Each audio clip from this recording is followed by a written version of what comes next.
In the year 1588, the largest naval fleet the world had ever seen gathered in the ports of Spain. 130 ships carrying nearly 30,000 men prepared to cross the treacherous waters of the Bay of Biscay. Their destination, England. Their mission, to restore Catholic rule to a Protestant realm and crush the emerging naval power that dared challenge Spanish dominance of the seas. This was the Spanish Armada, and its story would become one of history's most dramatic tales of ambition, courage, and the unpredictable forces of nature and warfare.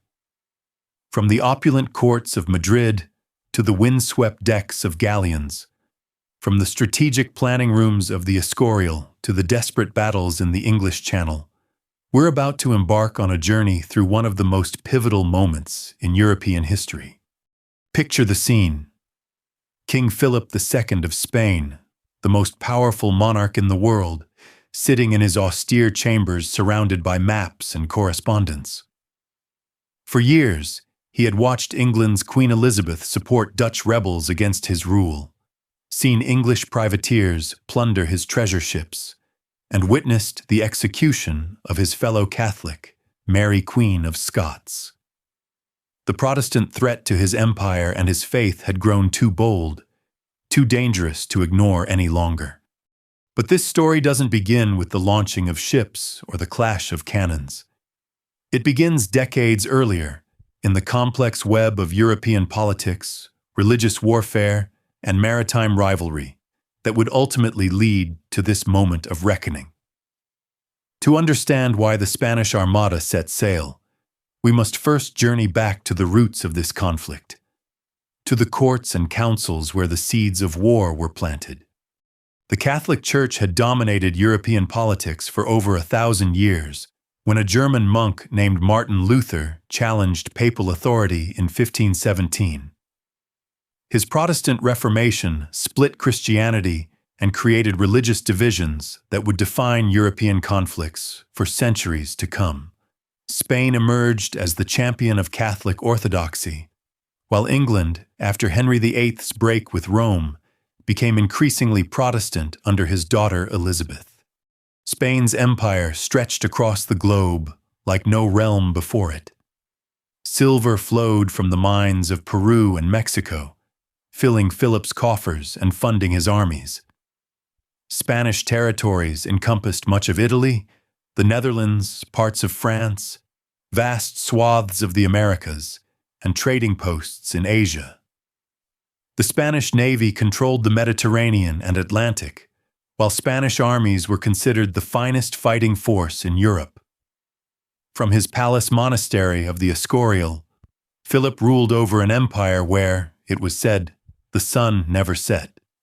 Yet for all his power, Philip faced challenges that would have broken lesser monarchs. The Ottoman Empire pressed against his eastern borders. French armies threatened his northern territories. Protestant rebels in the Netherlands drained his treasury with their stubborn resistance. And increasingly, England posed a maritime threat that struck at the very heart of his empire's wealth and security. Elizabeth's England was a different kind of power entirely. Where Spain relied on vast territories and established authority, England depended on trade, maritime skill, and the fierce independence of its people. The English Channel served as a natural moat protecting the island kingdom, while English sailors developed into some of the finest seamen in the world. Under Elizabeth's rule, England had transformed from a peripheral European kingdom into an emerging naval power with global ambitions. The religious divide between Catholic Spain and Protestant England went far deeper than mere theological disagreement. For Philip, Elizabeth was a heretic queen whose very existence challenged the divine order. She had been declared illegitimate by the Catholic Church, and in Catholic eyes, Mary Queen of Scots held the rightful claim to the English throne. When Elizabeth ordered Mary's execution in 1587, she crossed a line that Philip could not ignore. The Catholic king saw himself as God's instrument for restoring the true faith to England. But religion alone, did not drive Philip toward war. English privateers like Francis Drake had been attacking Spanish shipping for years, seizing treasure ships and raiding colonial ports with devastating effect. These sea dogs, as they were known, operated with Elizabeth's tacit approval and sometimes her direct commission.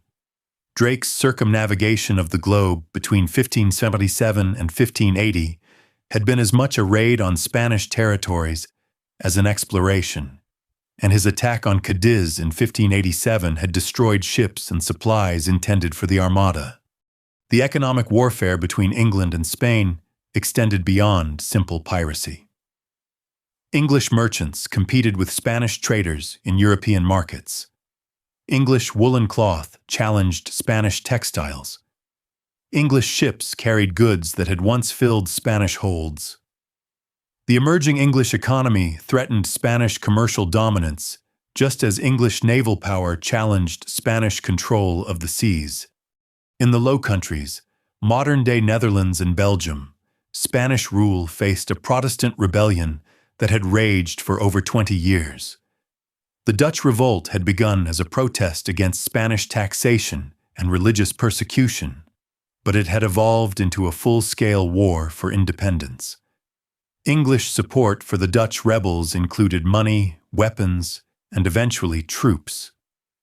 Elizabeth's intervention in the Netherlands gave Philip yet another reason to view England as an existential threat to his empire. The marriage question also played a crucial role in Anglo-Spanish relations. Philip had been married to Elizabeth's sister, Mary Tudor, making him briefly King of England until Mary's death in 1558. He had even proposed marriage to Elizabeth herself early in her reign, seeing it as a way to restore Catholic rule to England through dynastic union rather than conquest. Elizabeth's rejection of his proposal and her subsequent refusal to marry any foreign prince frustrated Philip's diplomatic attempts to bring England back into the Catholic fold. By the 1580s, the web of conflicts between Spain and England had grown so complex that war seemed inevitable. Philip faced a choice: accept the erosion of Spanish power and Catholic authority, or strike decisively against the source of his troubles. The execution of Mary, Queen of Scots, provided the final justification he needed. The Catholic Queen's death was not just a personal affront, but a declaration that Protestant England would never willingly return to the Catholic faith. The decision to launch the Armada was not made lightly. Philip consulted his admirals, generals, and advisors. He considered the costs, the risks, and the alternatives. The enterprise would require unprecedented resources and careful coordination between Spanish forces and Catholic allies in England, Scotland, and Ireland. Success would restore Catholic rule to England and eliminate the Protestant threat to Spanish interests. Failure could cripple Spanish naval power and embolden Spain's enemies throughout Europe. As 1587 drew to a close, Philip committed himself to the invasion of England. Orders went out to Spanish ports, Italian shipyards, and Portuguese harbors. The greatest naval expedition in history would be assembled to carry out God's will and restore the natural order of European politics.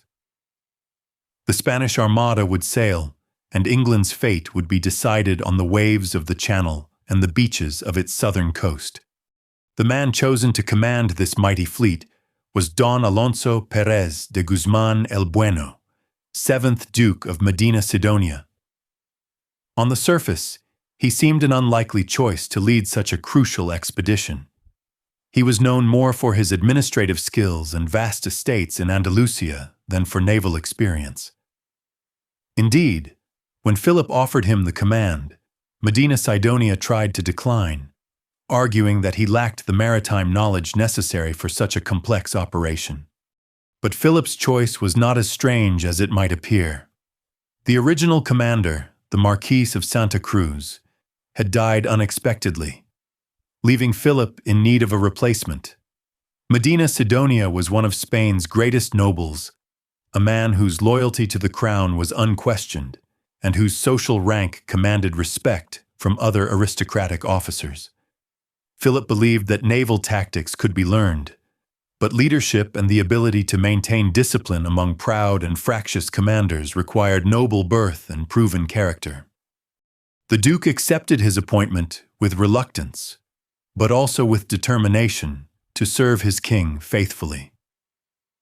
He threw himself into the preparations, working closely with experienced naval officers and studying the reports of previous expeditions. His correspondence reveals a man acutely aware of the challenges facing the Armada and determined to overcome them through careful planning and unwavering dedication to the mission. The logistics of assembling the Armada staggered even Spanish administrators accustomed to managing a global empire. Ships had to be gathered from Spanish, Portuguese, Italian, and even commandeered foreign ports. The Spanish Navy formed the core of the fleet, but it was supplemented by converted merchant vessels, requisitioned cargo ships, and purpose-built transports.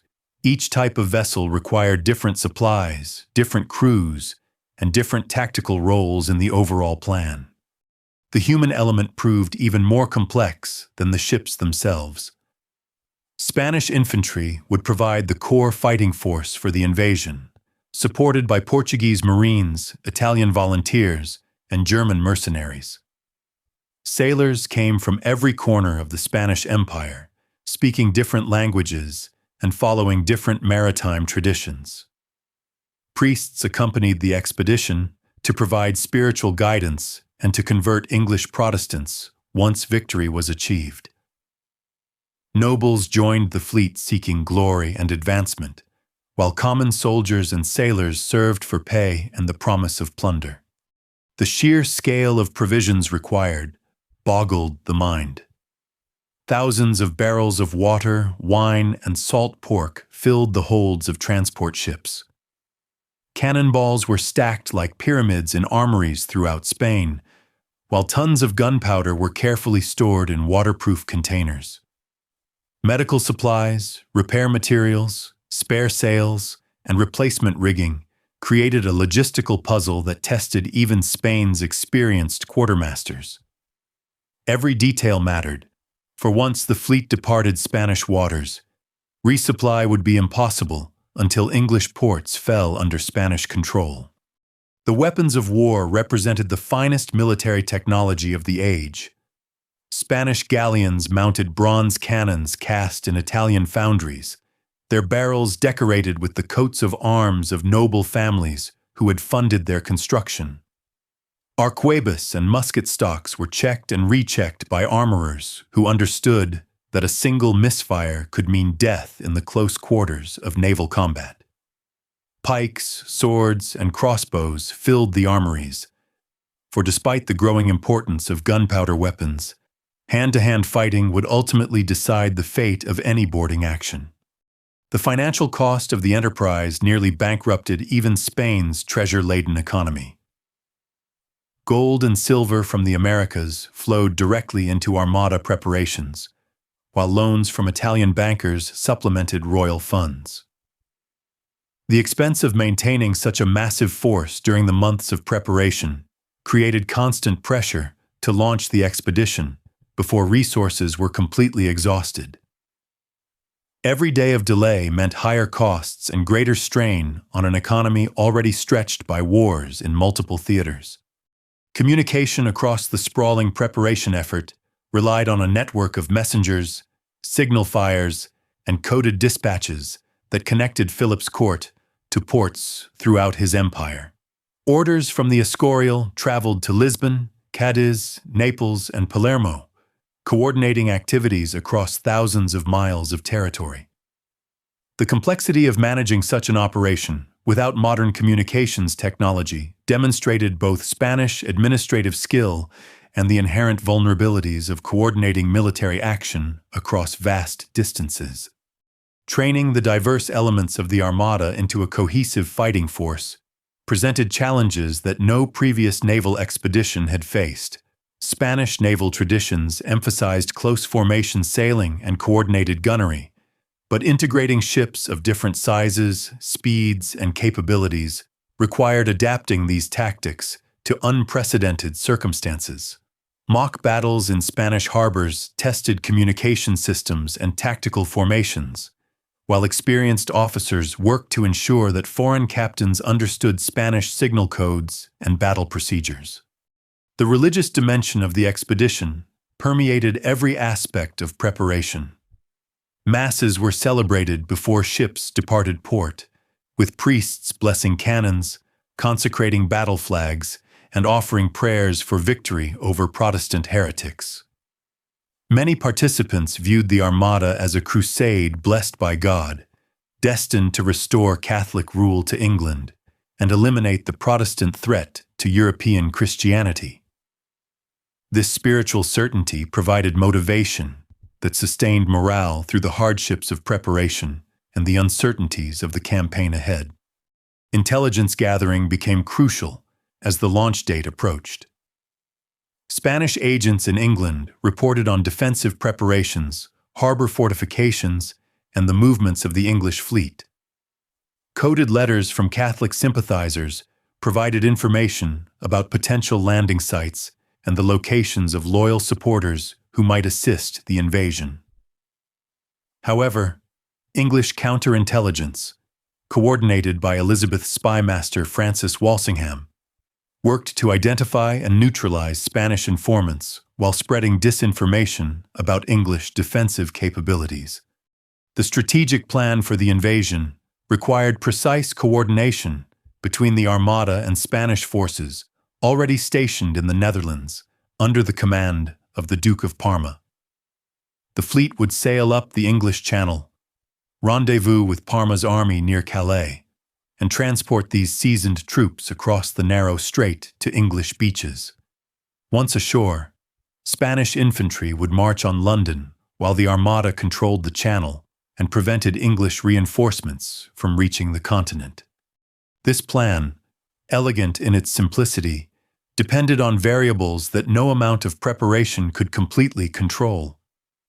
Weather patterns in the Channel were notoriously unpredictable, capable of dispersing the most carefully maintained formations.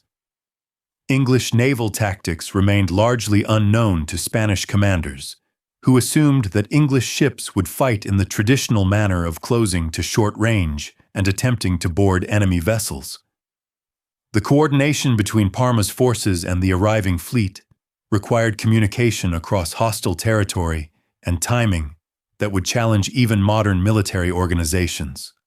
Elizabeth's England prepared for invasion with a mixture of determination and improvisation that reflected both the kingdom's limited resources and the fierce independence of its people.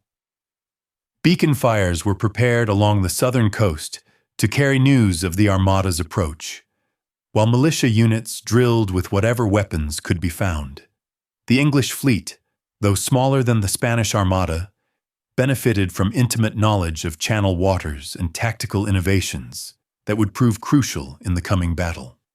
English ship design had evolved along different lines than Spanish vessels, emphasizing speed and maneuverability over the massive size and towering castles that characterized Spanish galleons. English captains had learned their trade in the rough waters around the British Isles, developing sailing skills that would serve them well in the confined waters of the Channel.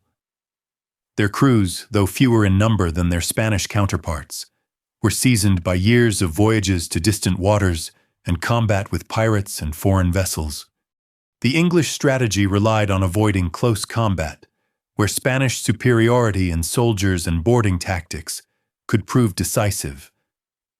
Instead, English commanders planned to use their ships' superior sailing qualities to maintain distance while employing their cannons to damage Spanish vessels without allowing them to close for hand-to-hand fighting.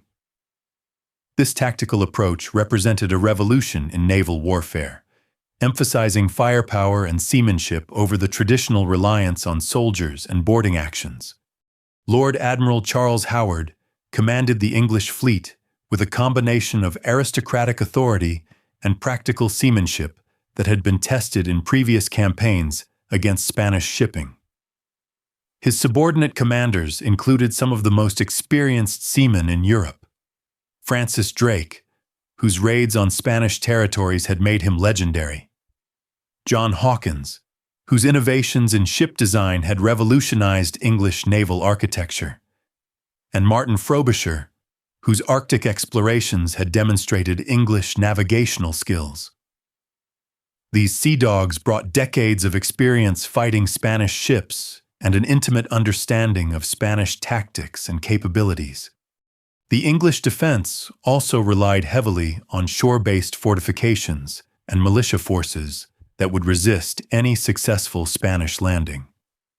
Coastal fortresses mounted cannons capable of damaging ships attempting to approach English harbors, while earthwork defenses prepared inland could channel invading forces into carefully prepared killing zones. The militia, though lacking the professional training of Spanish infantry, fought for their homes and families with a motivation that no foreign invader could match. As spring turned to summer in 1588, both sides completed their preparations for the confrontation that would determine the future of European politics and religion. Spanish ports bustled with final loading of supplies and last-minute repairs to ships and equipment.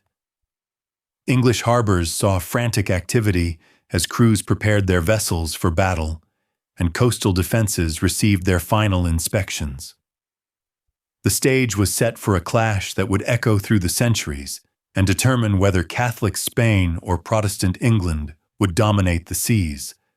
The weather, that unpredictable factor that had influenced so many historical events, would play a crucial role in the drama about to unfold. Storms in the Bay of Biscay could scatter the Armada before it reached English waters, while favorable winds might speed the Spanish fleet to its destination faster than English preparations could be completed.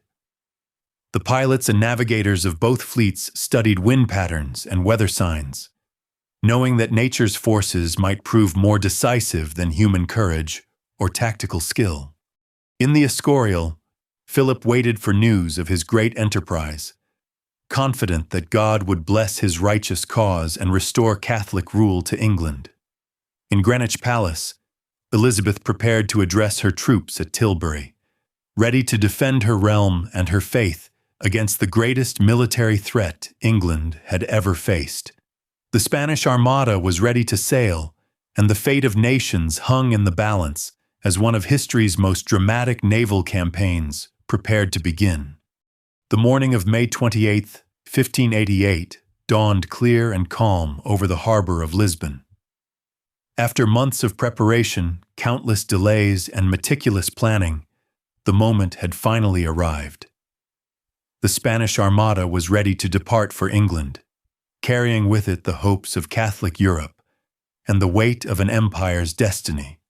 As the sun climbed higher over the Tagus River, sailors made their final preparations, while officers conducted last-minute inspections of their magnificent fleet. The sight that greeted observers along the Portuguese coast would have taken their breath away.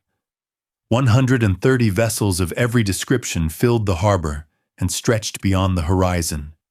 Massive galleons towered above the water like floating castles, their ornate sterns carved with religious scenes and royal coats of arms. Smaller pinnaces and zabras darted between the larger ships like hunting dogs around their masters.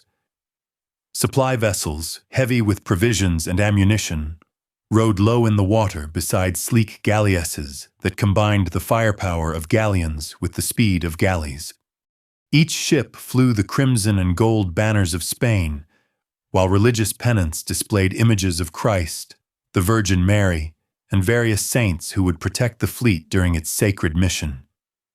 The forest of masts created geometric patterns against the morning sky, while the gentle lapping of waves against hulls provided a peaceful counterpoint to the bustling activity on deck.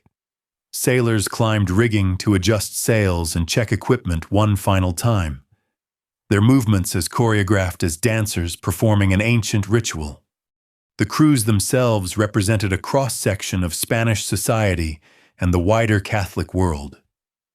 Hardened veterans of Mediterranean campaigns worked alongside young noblemen seeking their first taste of glory. Portuguese mariners, recently incorporated into the Spanish Empire, brought their knowledge of Atlantic sailing conditions. Italian gunners, famous throughout Europe for their artillery skills, supervised the loading and preparation of the fleet's formidable armament. German and Walloon soldiers, mercenaries in Spanish service, checked their weapons and armor while discussing the coming campaign in a mixture of languages.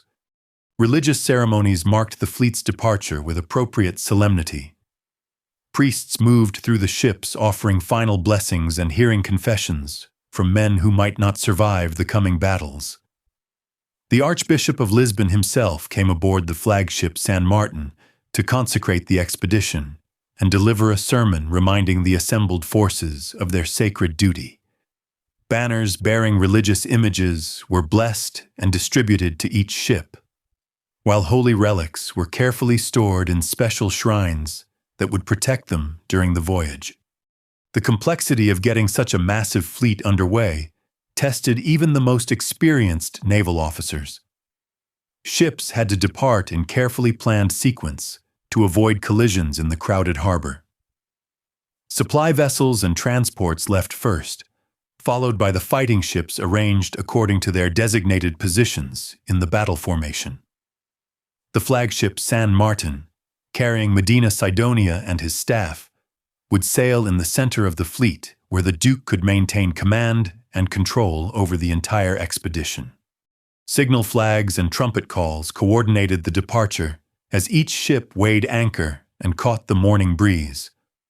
The distinctive creak of rope and timber, the splash of oars from rowing boats positioning ships for departure, and the shouts of officers calling orders created a symphony of preparation that had been rehearsed countless times during the months of training. Slowly, majestically, the Spanish Armada began its journey toward what many believed would be the restoration of Catholic England. The Duke of Medina Sidonia stood on the quarterdeck of his flagship, watching the Portuguese coast recede behind his enormous fleet. Despite his earlier reluctance to accept command, he now embraced his responsibility with determination born of loyalty to his king and faith in his cause. His correspondence during the preparation phase had revealed a man deeply conscious of the challenges ahead, but also confident in the quality of his ships, the skill of his officers, and the righteousness of his mission. The fleet's organization reflected Spanish military precision adapted to naval requirements. The Armada was divided into squadrons, each with specific tactical roles and commanded by experienced officers. The Portuguese squadron, led by the Duke of Aveiro, included some of the finest ships in the fleet and many of the most experienced Atlantic sailors. The Castilian squadron formed the backbone of Spanish naval power, while the Andalusian squadron brought vessels familiar with the routes to the Americas and the challenges of ocean navigation. Supporting these main battle formations were specialized squadrons assigned specific functions. The squadron of hulks carried supplies and ammunition, their deep holds packed with everything the expedition would need to sustain itself during the campaign. The squadron of pataches included fast, maneuverable vessels designed for reconnaissance and communication between the fleet's scattered elements. The galleass squadron combined the firepower of sailing ships with the tactical flexibility of oared vessels, creating a powerful striking force capable of independent action. Each squadron maintained its own internal organization and chain of command, but all answered ultimately to Medina Sidonia aboard the San Martin. The Duke's staff included experienced naval officers who could translate his strategic decisions into tactical orders, while a complex system of signal flags, trumpet calls, and messenger boats maintained communication across the widely scattered fleet. This organizational structure represented the culmination of decades of Spanish naval experience and would be tested to its limits during the coming campaign. The provisions loaded aboard the Armada represented a logistical achievement that strained even Spain's vast resources. Water barrels filled every available space, for fresh water would be crucial during the long voyage and any subsequent siege operations. Wine, considered essential for maintaining morale and preventing scurvy, occupied almost as much space as water. Salt pork, hardtack biscuits, cheese, and dried beans provided the basic sustenance for nearly 30,000 men over what might be months of campaigning. Medical supplies reflected the era's understanding of battlefield medicine and the special challenges of naval warfare. Surgeons' chests contained instruments for treating gunshot wounds, amputating damaged limbs, and performing the basic operations possible with 16th-century medical knowledge. Medications included traditional remedies for fever, infection, and digestive ailments, while special preparations were made for treating burns from gunpowder explosions and injuries from flying splinters during artillery bombardments. The ammunition requirements for such a large fleet challenged Spanish production capabilities and required careful planning to ensure adequate supplies throughout the campaign. Bronze cannons, the pride of Spanish artillery, required specific types of shot and precisely measured powder charges. Iron cannons, more numerous but less prestigious, used different ammunition and required different handling procedures. Small arms ammunition for arquebuses and muskets filled thousands of containers, while crossbow bolts and arrows provided backup for traditional weapons that might prove useful in boarding actions.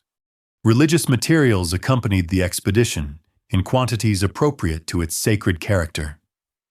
Each ship carried missals, prayer books, and religious texts for conducting services during the voyage. Portable altars allowed priests to celebrate Mass even in rough weather, while religious paintings and statues provided focal points for devotion and sources of spiritual comfort. Holy water, consecrated oils, and communion wine ensured that the sacraments could be properly administered, regardless of circumstances. The weather during the fleet's departure from Lisbon seemed to bless the enterprise with divine favor. Light winds filled the sails without creating dangerous conditions for the heavily loaded vessels, while clear skies provided excellent visibility for maintaining formation. The sea remained calm enough to prevent seasickness among soldiers unaccustomed to life aboard ship, while experienced sailors read the signs and predicted favorable conditions for the initial stages of the voyage. As the Spanish coast fell behind and the fleet entered the open waters of the Bay of Biscay, the true test of Spanish preparation began. This notoriously rough body of water had claimed countless ships over the centuries, and its crossing would determine whether the months of planning and preparation had created a force capable of reaching England intact. The seamanship of Spanish officers, the quality of Spanish shipbuilding, and the discipline of Spanish crews would all face their first serious examination in these treacherous waters. The Bay of Biscay lived up to its fearsome reputation. Within days of leaving Lisbon, the Armada encountered the first of several severe storms that would test both ships and men to their limits. Mountainous waves crashed over the decks of even the largest galleons, while smaller vessels disappeared completely behind walls of water before reappearing on distant wave crests. The carefully maintained formations began to scatter as individual captains fought to keep their ships afloat in conditions that challenged the most experienced seamen. Medina Sidonia faced his first major crisis as fleet commander as ships began to report serious damage from the storms. Masts snapped under the pressure of wind and wave, while hull planking worked loose in the heavy seas. Several vessels limped into Spanish ports for emergency repairs, reducing the fleet's strength before it had even engaged the enemy. The Duke's correspondence during this period reveals a man struggling to balance the urgent need to reach England quickly against the practical requirement to maintain his fleet's fighting capability. The human cost of the storms became apparent as the fleet struggled through the Bay of Biscay. Soldiers, packed into crowded quarters below deck, suffered terribly from seasickness and the constant motion of ships in heavy weather. Food spoiled in the humid conditions, while fresh water became contaminated with seawater that leaked through damaged hull planking. Disease began to spread through the crowded ships, claiming lives even before the fleet reached enemy waters. Yet Spanish discipline and seamanship eventually prevailed over the elements. Experienced officers adapted their sailing techniques to the heavy weather, while crews worked around the clock to repair storm damage and maintain their vessels in fighting condition.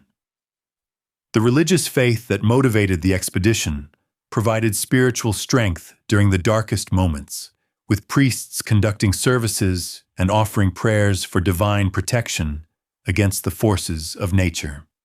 The storms in the Bay of Biscay forced Medina Sidonia to make his first major strategic decision of the campaign. Should he press forward with a damaged fleet, risking further losses but maintaining the advantage of surprise?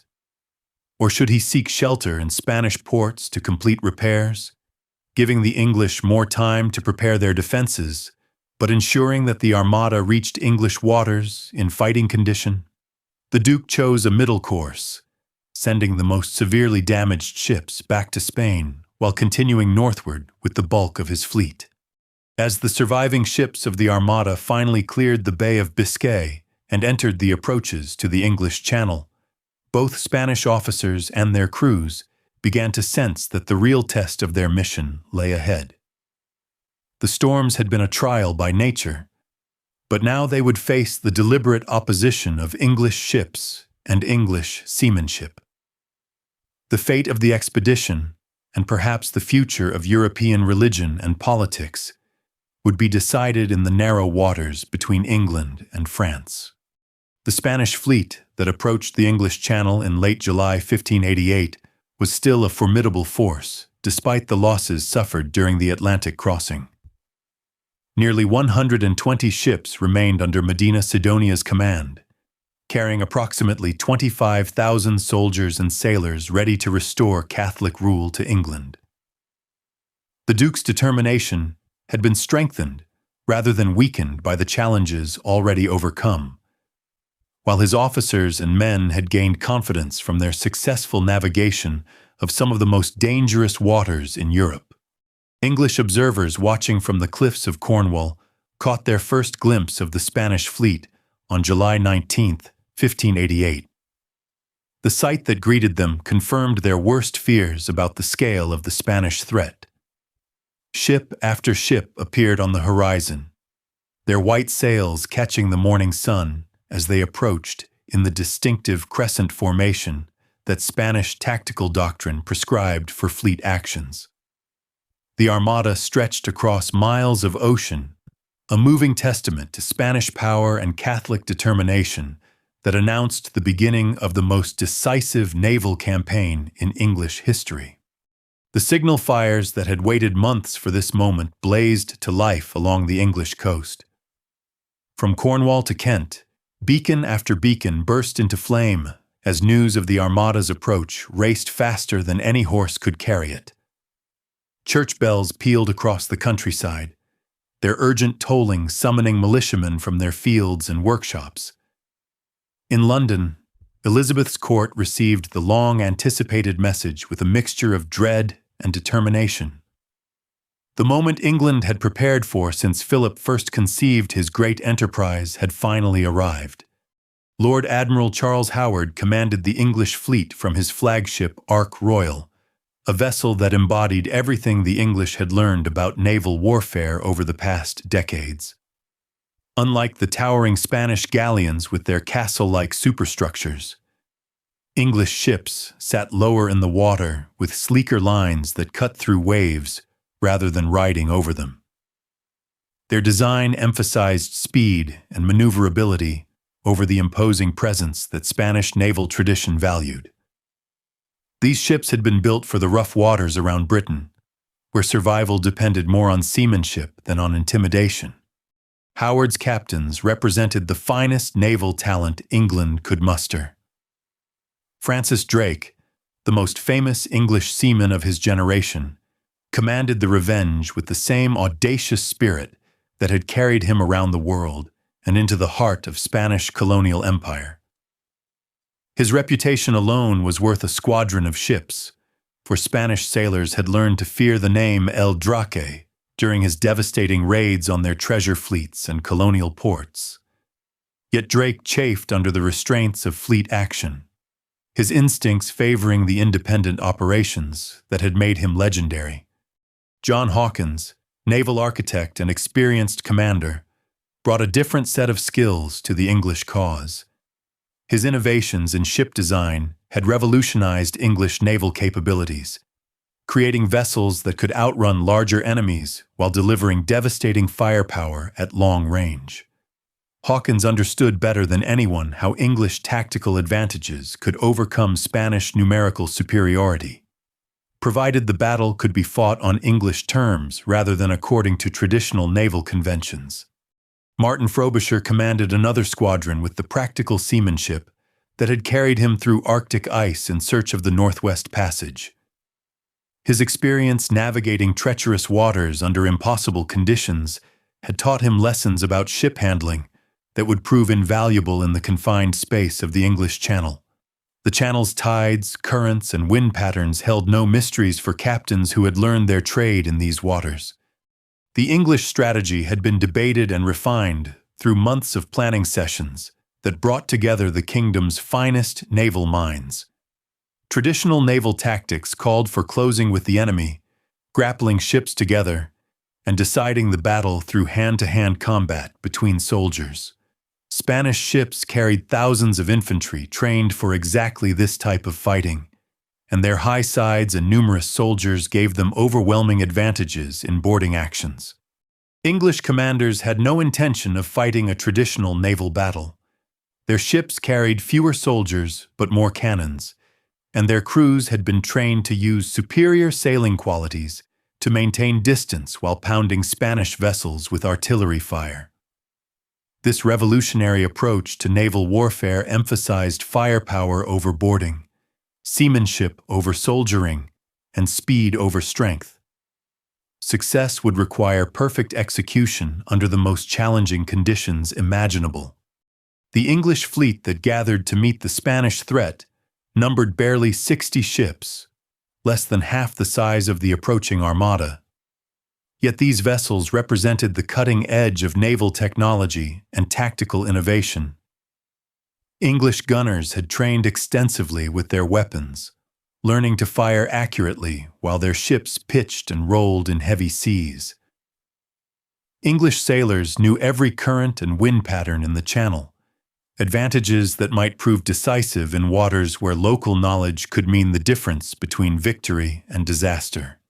As the Spanish Armada approached Plymouth Harbor, where much of the English fleet lay at anchor, both sides prepared for the opening moves of a campaign that would determine the future of European politics. Spanish officers studied their maps and reviewed their battle plans, confident that their superior numbers and proven tactical system would sweep English resistance aside.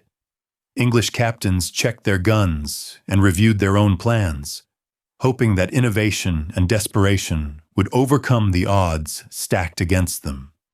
The weather on that July morning seemed to favor the Spanish cause. Light winds from the southwest filled the Armada's sails, while creating difficult conditions for English ships attempting to leave Plymouth Harbor against the wind. Medina Sidonia faced a crucial decision. Should he attack the English fleet while it remained trapped in harbor, potentially destroying Howard's squadron before it could reach open water?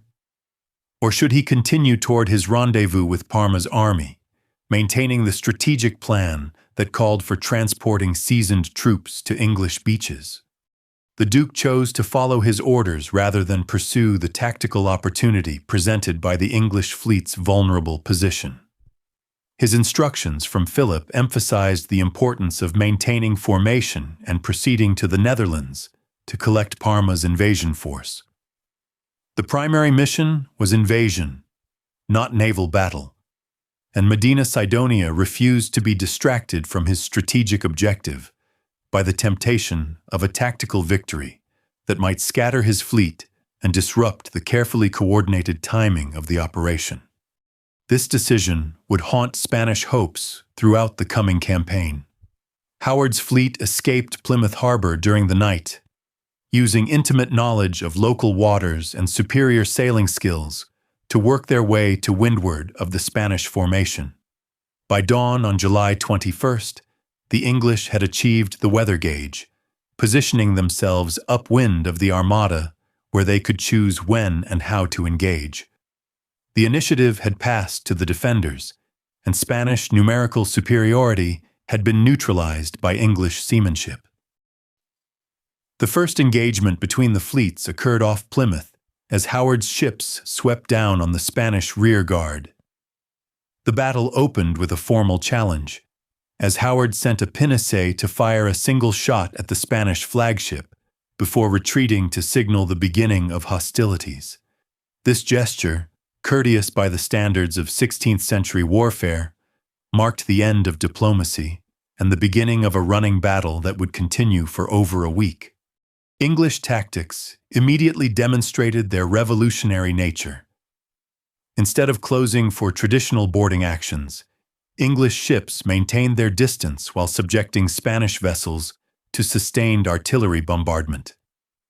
The sound of cannon fire echoed across the channel as bronze and iron guns hurled shot into Spanish hulls, rigging, and superstructures. English gunners had trained for exactly this type of engagement, and their accurate fire began taking its toll on Spanish ships that had never faced such sustained long-range attacks. Spanish officers found themselves fighting a type of naval battle for which their training and experience had not prepared them. Their ships carried the finest soldiers in Europe, but these men could only fight effectively if English vessels came close enough for boarding actions. The towering sides of Spanish galleons, designed to dominate enemy ships during grappling actions, became liabilities when English gunners used them as targets for their artillery. Spanish cannons, optimized for short-range work during boarding actions, proved less effective at the longer ranges where English ships chose to fight. The Spanish formation held together despite English attacks, testament to the discipline and seamanship of Medina Sidonia's captains. The crescent shape that the Armada maintained presented a formidable defensive front, while protecting the slower supply ships and transports in the center of the formation. Spanish ships that suffered damage from English attacks were quickly supported by their neighbors, preventing the isolation and destruction of individual vessels that English tactics sought to achieve. Yet the psychological impact of the English attacks exceeded their immediate tactical results. Spanish sailors and soldiers had expected to face an enemy that would fight according to familiar rules, not this swarm of fast-moving ships that struck like hornets before dancing away from retaliation. The constant harassment wore on Spanish nerves and demonstrated English technical advantages that Spanish numerical superiority could not easily overcome. The running battle continued as both fleets moved eastward through the Channel. Each day brought new engagements as English ships probed Spanish defenses, seeking weaknesses in the massive formation. Spanish captains learned to coordinate their movements more effectively, presenting unified fronts against English attacks, while maintaining the protective formation that shielded their vulnerable transports and supply vessels.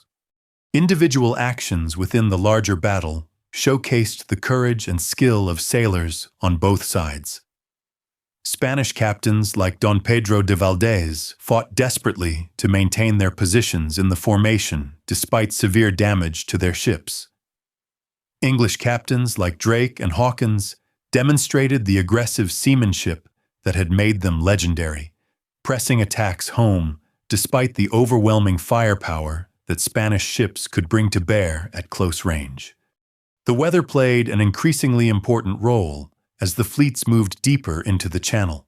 Wind shifts favored first one side then the other, creating opportunities for attack and forcing rapid tactical adjustments. English familiarity with channel conditions gave them advantages in reading weather signs and positioning their ships to take advantage of changing winds. Spanish pilots, experienced in Mediterranean and Atlantic sailing, found themselves navigating waters where local knowledge proved more valuable than general seamanship. Supply problems began affecting both fleets as the running battle continued. English ships, operating close to their home ports, could replenish ammunition and provisions relatively easily. Spanish vessels, far from friendly harbors and carrying finite supplies, faced growing shortages of gunpowder and shot. The sustained artillery exchanges that English tactics demanded consumed Spanish ammunition at rates that their careful pre-campaign calculations had not anticipated. Communications between the scattered English squadrons relied on signal flags, gun signals, and fast pinnaces that carried messages between commanders. This system, developed through years of experience in English waters, allowed Howard to coordinate complex tactical movements across his widely dispersed fleet. Spanish communications, based on maintaining tight formations and following predetermined battle plans, proved less flexible when faced with English tactical innovations that required rapid responses to changing conditions. The Spanish plan still called for reaching the Netherlands and collecting Parma's army for the invasion of England. Yet each day of battle in the Channel reduced the Armada's strength and consumed irreplaceable supplies. Damaged ships struggled to maintain position in the formation, while others fell behind entirely and were forced to seek shelter in neutral ports.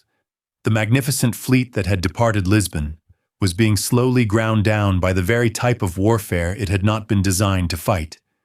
Medina Sidonia faced increasingly difficult decisions as his fleet approached the narrow waters near Calais. His orders required him to make contact with Parma's forces, but English harassment had disrupted his timetable and reduced his combat effectiveness. The Duke's correspondence during this period reveals a man still determined to fulfill his mission, but increasingly aware of the challenges that English tactics and channel conditions had created for his carefully planned operation.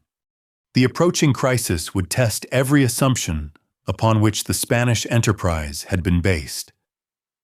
Could traditional Spanish naval power overcome English innovation?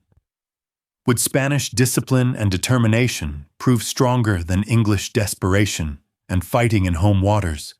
The answers would determine not just the fate of the Armada, but the future balance of power between the great European empires and the emerging maritime nations that challenged their dominance.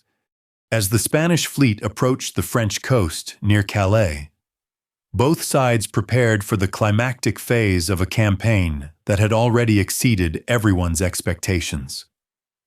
The running battle through the Channel had demonstrated English tactical superiority while revealing Spanish resilience and determination. Neither side had achieved decisive victory, but the initiative remained with the defenders who fought in familiar waters for the survival of their homeland.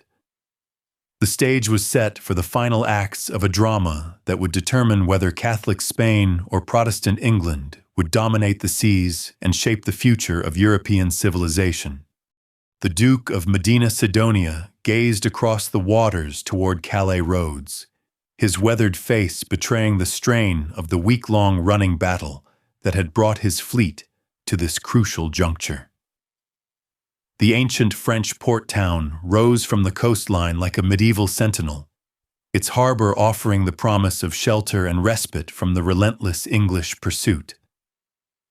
Yet sanctuary came with its own perils, for anchoring the Armada in these confined waters would leave his ships vulnerable to attack, while limiting their ability to maneuver in response to English innovations. The strategic situation facing the Spanish commander had grown increasingly complex with each passing day. His original orders from King Philip had been clear. Proceed through the Channel, make contact with the Duke of Parma's forces in the Netherlands, and transport those seasoned troops across the narrow waters to English shores. Yet the reality of Channel warfare had proved far different from the assumptions upon which Spanish planning had been based. English ships had demonstrated capabilities that Spanish intelligence had failed to anticipate, while the weather and tides of these northern waters created challenges that Mediterranean-trained officers found difficult to master. Communication with Parma's forces had proved frustratingly difficult throughout the campaign. The Duke of Parma commanded the finest army in Europe, 25,000 veteran soldiers who had spent years fighting Dutch rebels in the complex waterways and fortified towns of the Low Countries. These men represented the cutting edge of 16th-century military technology and tactical doctrine, equipped with the latest firearms and trained in the sophisticated siege techniques that had made Spanish armies legendary throughout Europe. Yet their very expertise in land warfare made them dependent on naval transport to reach their English targets. The shallow coastal waters around Dunkirk and Newport, where Parma's forces waited, presented navigation challenges that Spanish pilots had underestimated during their planning phase. The Dutch rebels, fighting for their independence from Spanish rule, controlled many of the deeper channels that large ships required to approach the embarkation ports. Rebel flyboats, shallow draft vessels designed for operations in these treacherous waters, harassed Spanish supply lines and threatened any attempt to move large transports close enough to shore for efficient loading of troops and equipment. Parma himself understood these limitations better than the naval commanders who had planned the invasion from distant Spanish ports. His correspondence with Philip's court had repeatedly emphasized the need for deep-water ports and proper naval escort for any successful channel crossing.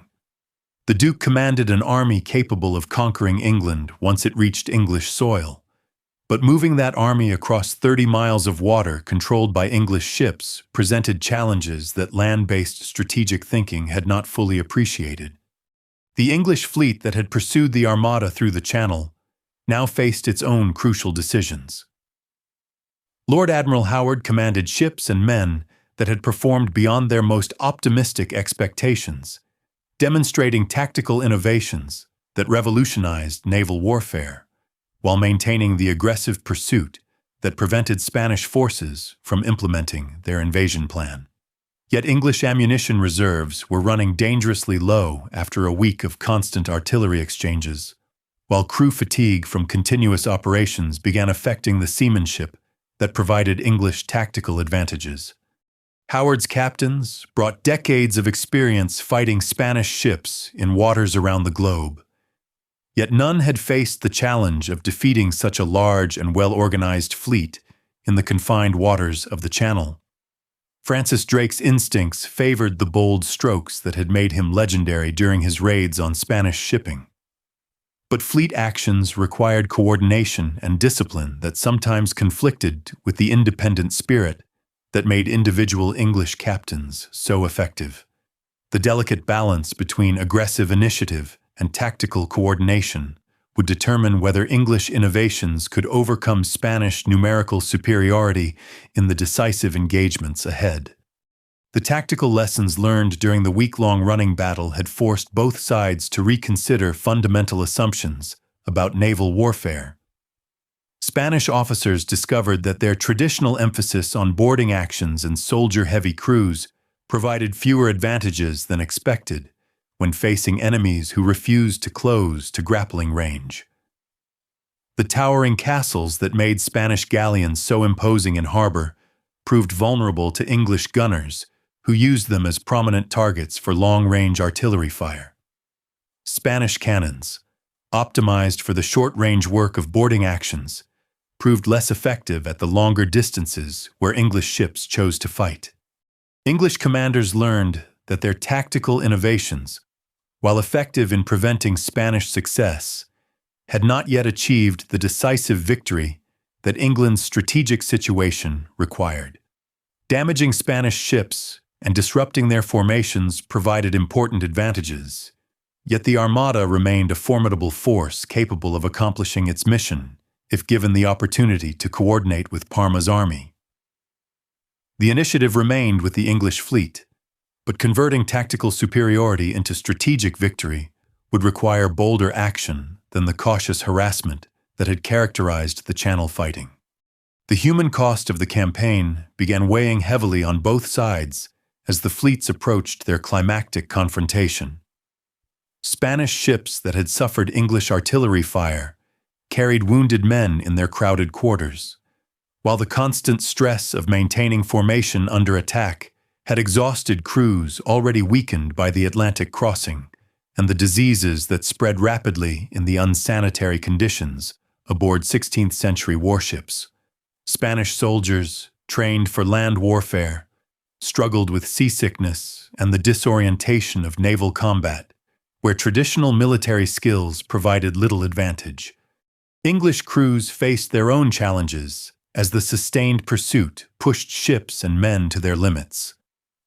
The aggressive sailing required to maintain tactical advantages in Channel waters demanded constant attention from officers and sailors who had been on duty for days without adequate rest.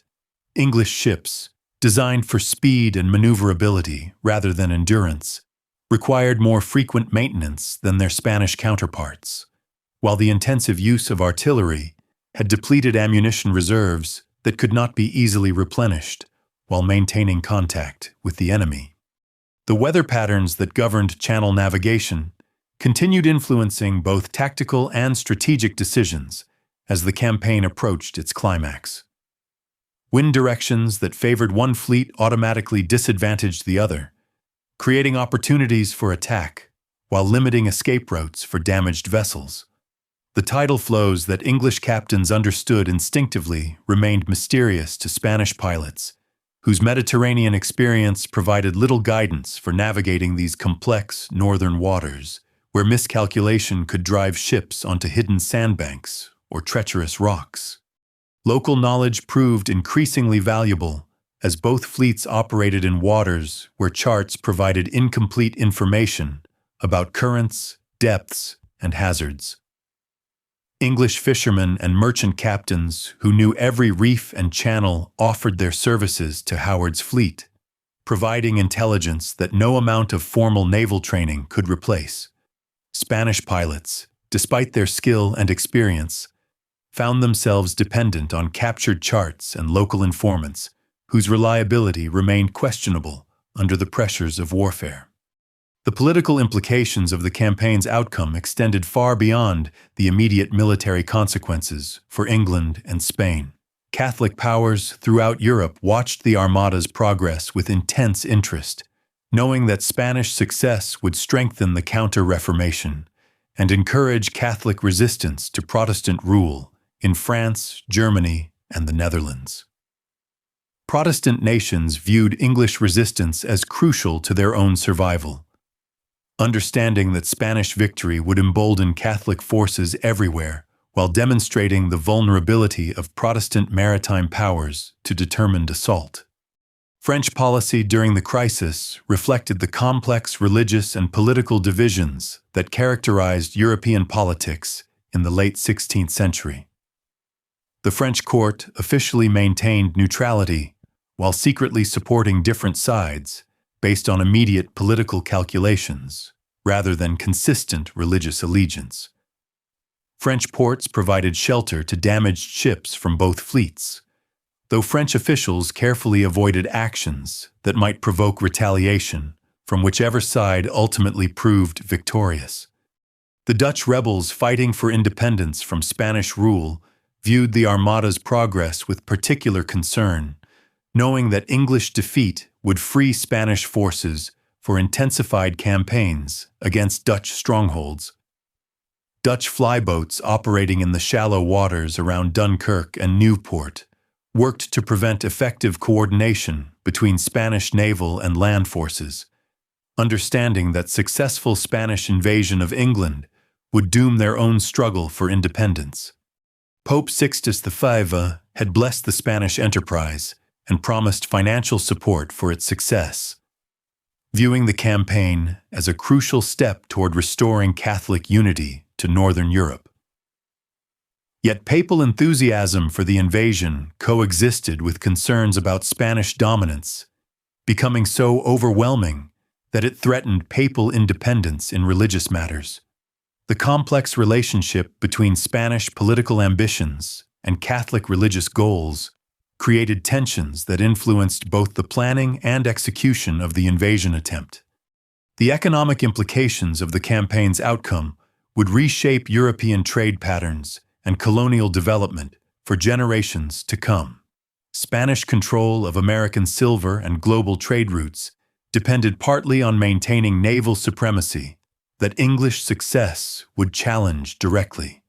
English merchants and investors who had supported Drake's raids and other anti-Spanish ventures understood that defeat would expose English commerce to devastating Spanish retaliation while eliminating opportunities for expansion into Spanish-controlled markets. The technological innovations demonstrated during the Channel fighting would influence naval development throughout Europe regardless of the campaign's ultimate outcome. English emphasis on long-range gunnery and ship maneuverability had already forced Spanish officers to reconsider traditional tactical doctrines, while Spanish organizational methods and logistical capabilities provided lessons that other maritime powers would study and adapt to their own circumstances. As both fleets prepared for the decisive phase of their confrontation, the accumulated experiences of the Channel fighting had created new realities that neither side had fully anticipated when the campaign began. Spanish assumptions about English capabilities had proved inadequate, while English confidence in their tactical innovations remained untested in the type of close-quarters fighting that might develop if Spanish ships could force boarding actions under favorable conditions. The approaching crisis would determine whether the innovations and improvisations developed during the running battle could provide decisive advantages, or whether traditional Spanish strengths in organization and close combat would ultimately prevail. The fate of the Armada and the future balance of European power now depended on decisions made by exhausted commanders operating under unprecedented pressures in waters that had become the stage for one of history's most consequential naval campaigns. Medina Sidonia anchored his fleet in Calais roads on the evening of July 27th, knowing that this decision placed his ships in a vulnerable position while offering the only realistic opportunity to coordinate with Parma's forces. The Spanish formation that had maintained its cohesion throughout the Channel fighting now lay at anchor in foreign waters, dependent on French neutrality and hoping that English tactical advantages would be neutralized by the static nature of an anchored fleet. The Duke had chosen necessity over safety, accepting the risks of his position while trusting in Spanish seamanship and discipline to meet whatever challenges the English might devise. English commanders recognized immediately that the anchored Spanish fleet presented opportunities that had been impossible during the running battle through the Channel. Howard's captains gathered aboard the Ark Royal to plan an attack that would exploit Spanish vulnerability while avoiding the close-quarters fighting where Spanish soldiers in superior numbers might prove decisive. The weapon they chose would demonstrate English innovation at its most audacious, employing methods that Spanish naval doctrine had never seriously considered, and for which Spanish defensive preparations would prove inadequate. The decision to deploy fire ships against the anchored Armada represented both tactical brilliance and desperate necessity. English ammunition reserves had been depleted during the week-long artillery exchanges, while conventional attacks against the anchored Spanish formation would require exactly the type of close combat where Spanish advantages might prove overwhelming. Fire ships offered a way to disrupt Spanish cohesion while forcing the Armada to abandon its defensive position, creating opportunities for the type of fluid combat where English sailing qualities could provide decisive advantages. 8 English vessels were selected for conversion to fireships, their holds filled with combustible materials while their guns were loaded to create additional explosions when the flames reached them.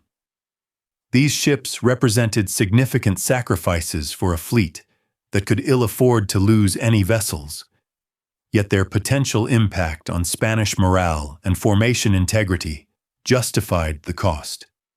English captains volunteered their ships for this desperate mission, understanding that success might determine the outcome of the entire campaign, while failure would leave the English fleet weakened and the Spanish invasion plan intact. The preparation of the fireships proceeded under cover of darkness, as English crews worked to maximize their destructive potential, while ensuring that they would reach their targets before Spanish countermeasures could deflect them. Tar, pitch, and gunpowder filled the ship's holds, while their sails were treated with combustible materials that would spread flames rapidly once ignited.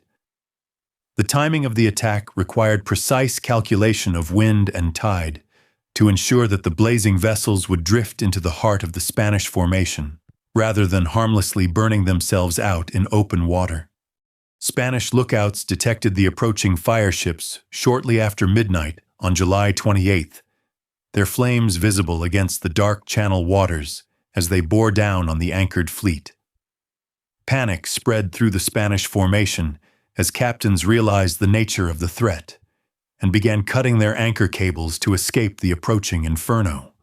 The disciplined formation that had been maintained throughout the channel fighting dissolved in minutes as individual ships maneuvered desperately to avoid the blazing vessels that threatened to set the entire fleet ablaze. The fireships accomplished their mission, even though they failed to ignite any Spanish vessels directly. The threat they represented forced the Armada to abandon its anchored position and scatter across the channel waters in a disorganized mass that destroyed the tactical cohesion upon which Spanish defensive strength depended. Ships that had fought as coordinated units throughout the previous week now found themselves isolated and vulnerable to the type of individual attack that English tactics had been designed to exploit. Medina Sidonia attempted to restore order to his scattered fleet, as dawn revealed the extent of the disruption caused by the English attack. Several ships had been driven onto the French coast during the panicked escape from the fireships, while others had drifted so far from the main formation that they could not rejoin before English attacks began. The flagship San Martin managed to maintain her position off Calais, but the protective screen of supporting vessels that had shielded her throughout the Channel fighting had been dispersed by the night's events. The Battle of Gravelines began at dawn on July 29th, as English ships swept down on the scattered Spanish vessels, finally able to engage individual targets without facing coordinated resistance from the entire fleet. The running battle that followed would demonstrate the full potential of English tactical innovations, while revealing the limitations of Spanish defensive methods when applied under the worst possible circumstances. The disciplined formations that had protected Spanish ships throughout the Channel fighting had been replaced by desperate individual struggles for survival. English captains pressed their attacks with unprecedented aggression, closing to ranges that they had avoided during the previous week's fighting. Spanish ships that might have supported each other when fighting in formation now faced English assault alone, their superior numbers negated by the isolation that the fireship attack had created.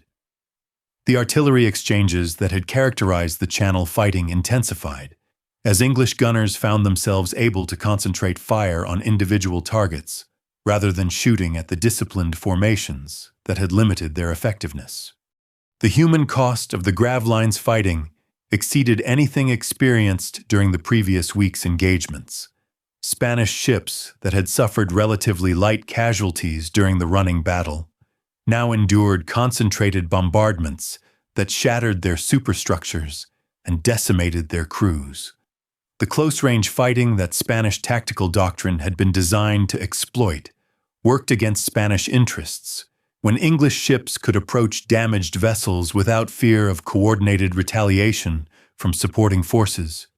Individual actions during the Graveline's battle showcased both the courage of Spanish resistance and the effectiveness of English innovations under optimal conditions.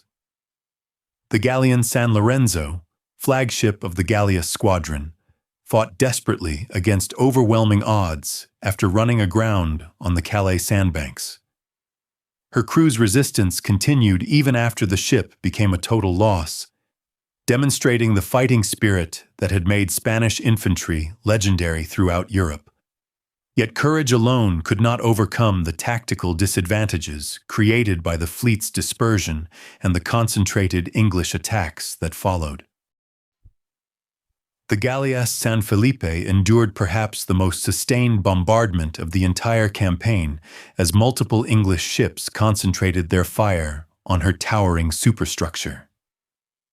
Spanish soldiers aboard the vessel continued fighting from their elevated positions, even as English shot tore through the ship's ornate galleries and religious decorations. The vessel's eventual surrender after hours of hopeless resistance symbolized both Spanish determination and the futility of traditional tactics when facing the concentrated application of English innovations. Spanish attempts to restore formation coherence during the battle met with limited success as English ships moved to prevent any coordination between scattered vessels. The tactical initiative that had belonged to the English throughout the Channel fighting reached its fullest expression at Gravelines, where English captains could finally exploit their advantages without the constraints imposed by Spanish defensive formations. Years of experience fighting Spanish ships in colonial waters paid dividends as English commanders demonstrated mastery of the tactical methods they had developed through decades of conflict. The weather during the Gravelines fighting favored English operations while creating additional hazards for Spanish ships attempting to escape toward the North Sea. Wind patterns that allowed English vessels to maintain their preferred fighting positions drove damaged Spanish ships toward the dangerous shoals and sandbanks that lined the Flemish coast. Spanish pilots, already struggling with unfamiliar waters, found their navigation problems compounded by battle damage and the pressure of English pursuit. By afternoon, the remnants of the Spanish fleet were fleeing northward into the North Sea, abandoning any hope of coordinating with Parma's forces and accepting the failure of the invasion plan that had consumed so much Spanish planning and resources. The proud Armada that had departed Lisbon with such confidence had been reduced to a collection of damaged ships seeking only to escape English waters and return to Spain with whatever forces could be saved from the wreckage of Philip's great enterprise. The psychological impact of the Graveline's defeat spread throughout the Spanish fleet as officers and men realized that their mission had failed and their survival now depended on reaching friendly waters before English pursuit or Channel storms could complete their destruction. The religious certainty that had sustained Spanish morale throughout the campaign's early phases gave way to desperate prayers for deliverance from an enterprise that God appeared to have abandoned to English innovation and determination. English pursuit of the fleeing Spanish fleet continued as far as ammunition and supplies permitted. But Howard's ships faced their own limitations after the intense fighting at Gravelines. The sustained artillery exchanges had depleted English gunpowder reserves, while crew fatigue from continuous operations began affecting the seamanship that provided English tactical advantages. The pursuit gradually diminished as practical considerations forced English commanders to balance the desire for complete victory against the need to preserve their fleet for future operations. The strategic implications of the Graveline's victory became clear as news of Spanish defeat spread throughout Europe. The invasion of England had been prevented, but the broader consequences of Spanish failure would reshape European politics for generations to come. The myth of Spanish invincibility had been shattered by English innovation and determination, while the balance of naval power had shifted decisively toward the maritime nations that could adapt their tactics to changing technological and strategic conditions. As the battered remnants of the Spanish Armada limped northward around Scotland and Ireland, seeking the long route home to Spanish ports, both sides began assessing the campaign's lessons and implications.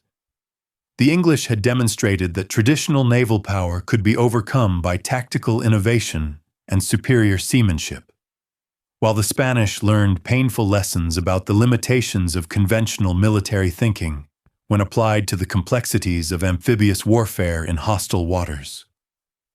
The age of Spanish naval dominance was ending, replaced by a more competitive environment where success would depend on adaptation and innovation, rather than traditional superiority in numbers and organization. The waters around the British Isles had never witnessed such a procession of defeat.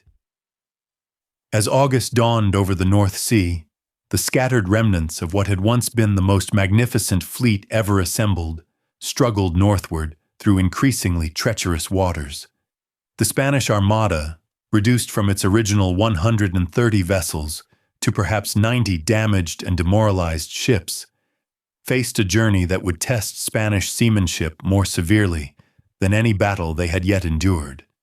Medina Sidonia, aboard the battered flagship San Martin, confronted the bitter reality that his great enterprise had failed. The rendezvous with Parma's army would never occur. The invasion of England had been abandoned not through any single catastrophic defeat, but through the accumulated weight of tactical disadvantages, strategic miscalculations, and the relentless pressure of English innovation. The Duke now faced the equally daunting challenge of preserving what remained of his fleet during the long voyage back to Spain. The route home presented navigation challenges that Spanish pilots had never seriously considered during their optimistic planning phases. The direct path back through the English Channel remained blocked by Howard's fleet, which continued patrolling southern English waters despite ammunition shortages and crew fatigue. Spanish charts of the waters around Scotland and Ireland were incomplete and unreliable, compiled from second-hand reports rather than the careful surveys that Spanish navigators had conducted in more familiar waters. The human cost of the campaign began mounting even faster during the homeward voyage than it had during the fighting in the Channel. Disease spread rapidly through the crowded, unsanitary conditions aboard ships where wounded men lay among their healthy shipmates. Spanish medical knowledge, adequate for treating battlefield injuries on land, proved insufficient for the complex challenges of naval warfare casualties, combined with the malnutrition and exhaustion that weakened resistance to infection. Water supplies, carefully calculated for the original invasion timeline, ran dangerously low as the extended voyage stretched Spanish logistics beyond their breaking point. The casks that had been filled in Lisbon months earlier now contained brackish liquid that increased rather than quenched thirst. Food stores spoiled in the damp conditions below deck, while the salt pork and hardtack that formed the basis of naval provisions provided little nourishment for men weakened by battle and disease. The Scottish coast offered no relief for the fleeing Spanish ships. James VI of Scotland maintained official neutrality while secretly hoping for Spanish defeat, understanding that successful Catholic invasion of England would eventually threaten his own Protestant kingdom. Scottish harbors remained closed to Spanish vessels seeking shelter, while Scottish coastal defenses prepared to resist any attempt at forced landing by desperate Spanish commanders. Individual Spanish ships began separating from the main fleet as captains made their own decisions about survival priorities. Some vessels, too damaged to maintain the pace of the fleet's retreat, sought shelter in neutral harbors where they might effect repairs before attempting the ocean crossing to Spain. Others, still seaworthy but running low on supplies, attempted to raid Scottish and Irish coastal settlements for the food and water their crews needed to survive the homeward voyage. The weather that had favored English operations during the Channel fighting now turned against both fleets with the characteristic fickleness of northern European maritime conditions. Storms that had been brewing in the Atlantic struck the retreating Spanish fleet with unprecedented fury, separating ships that had managed to stay together through the ordeal of battle. The same winds that scattered Spanish formations also prevented English pursuit, giving the Armada's remnants a respite from enemy action while subjecting them to nature's assault. Spanish seamanship, tested throughout the campaign, now faced its ultimate challenge in waters where local knowledge might mean the difference between survival and shipwreck. The rocky coasts of Scotland and Ireland had claimed countless vessels over the centuries, their hidden reefs and sudden storms creating navigation hazards that even experienced Atlantic sailors found treacherous. Spanish pilots, trained in the Mediterranean's more predictable conditions, struggled with tides and currents that followed patterns unlike anything in their previous experience. The discipline that had held the Armada together throughout its formation fighting began breaking down as individual survival took precedence over fleet cohesion. Ships that had maintained their positions in Spanish battle lines despite heavy damage now abandoned formation as their captains sought the quickest routes to safety. The magnificent crescent formation that had impressed observers from Cornwall to Calais dissolved into scattered groups of vessels united only by their desperate desire to reach Spanish ports alive. Religious faith, which had sustained Spanish morale throughout the enterprise's early phases, now took on the character of desperate appeals for divine mercy, rather than confident expectations of righteous victory. Priests aboard the fleeing ships conducted services that emphasized penance and prayer for deliverance, rather than the triumphant thanksgiving that had been planned for the conquest of Protestant England. The sacred banners that had been blessed in Lisbon now flew over ships where death and suffering challenged the certainty that God favored the Catholic cause. Communication between the scattered elements of the fleet became increasingly difficult as distances increased and weather conditions prevented effective signaling. Medina Sidonia aboard the San Martin lost contact with many of his subordinate commanders, leaving individual captains to make crucial decisions about navigation and survival without guidance from fleet headquarters. The sophisticated command structure that had coordinated Spanish movements throughout the Channel fighting gave way to desperate improvisation by isolated ship commanders. The Irish coast presented both opportunities and dangers for Spanish vessels seeking supplies and shelter. The Irish population included many Catholics who might sympathize with Spanish religious objectives, yet English authority in Ireland meant that any Spanish landing would face organized resistance from English garrison forces.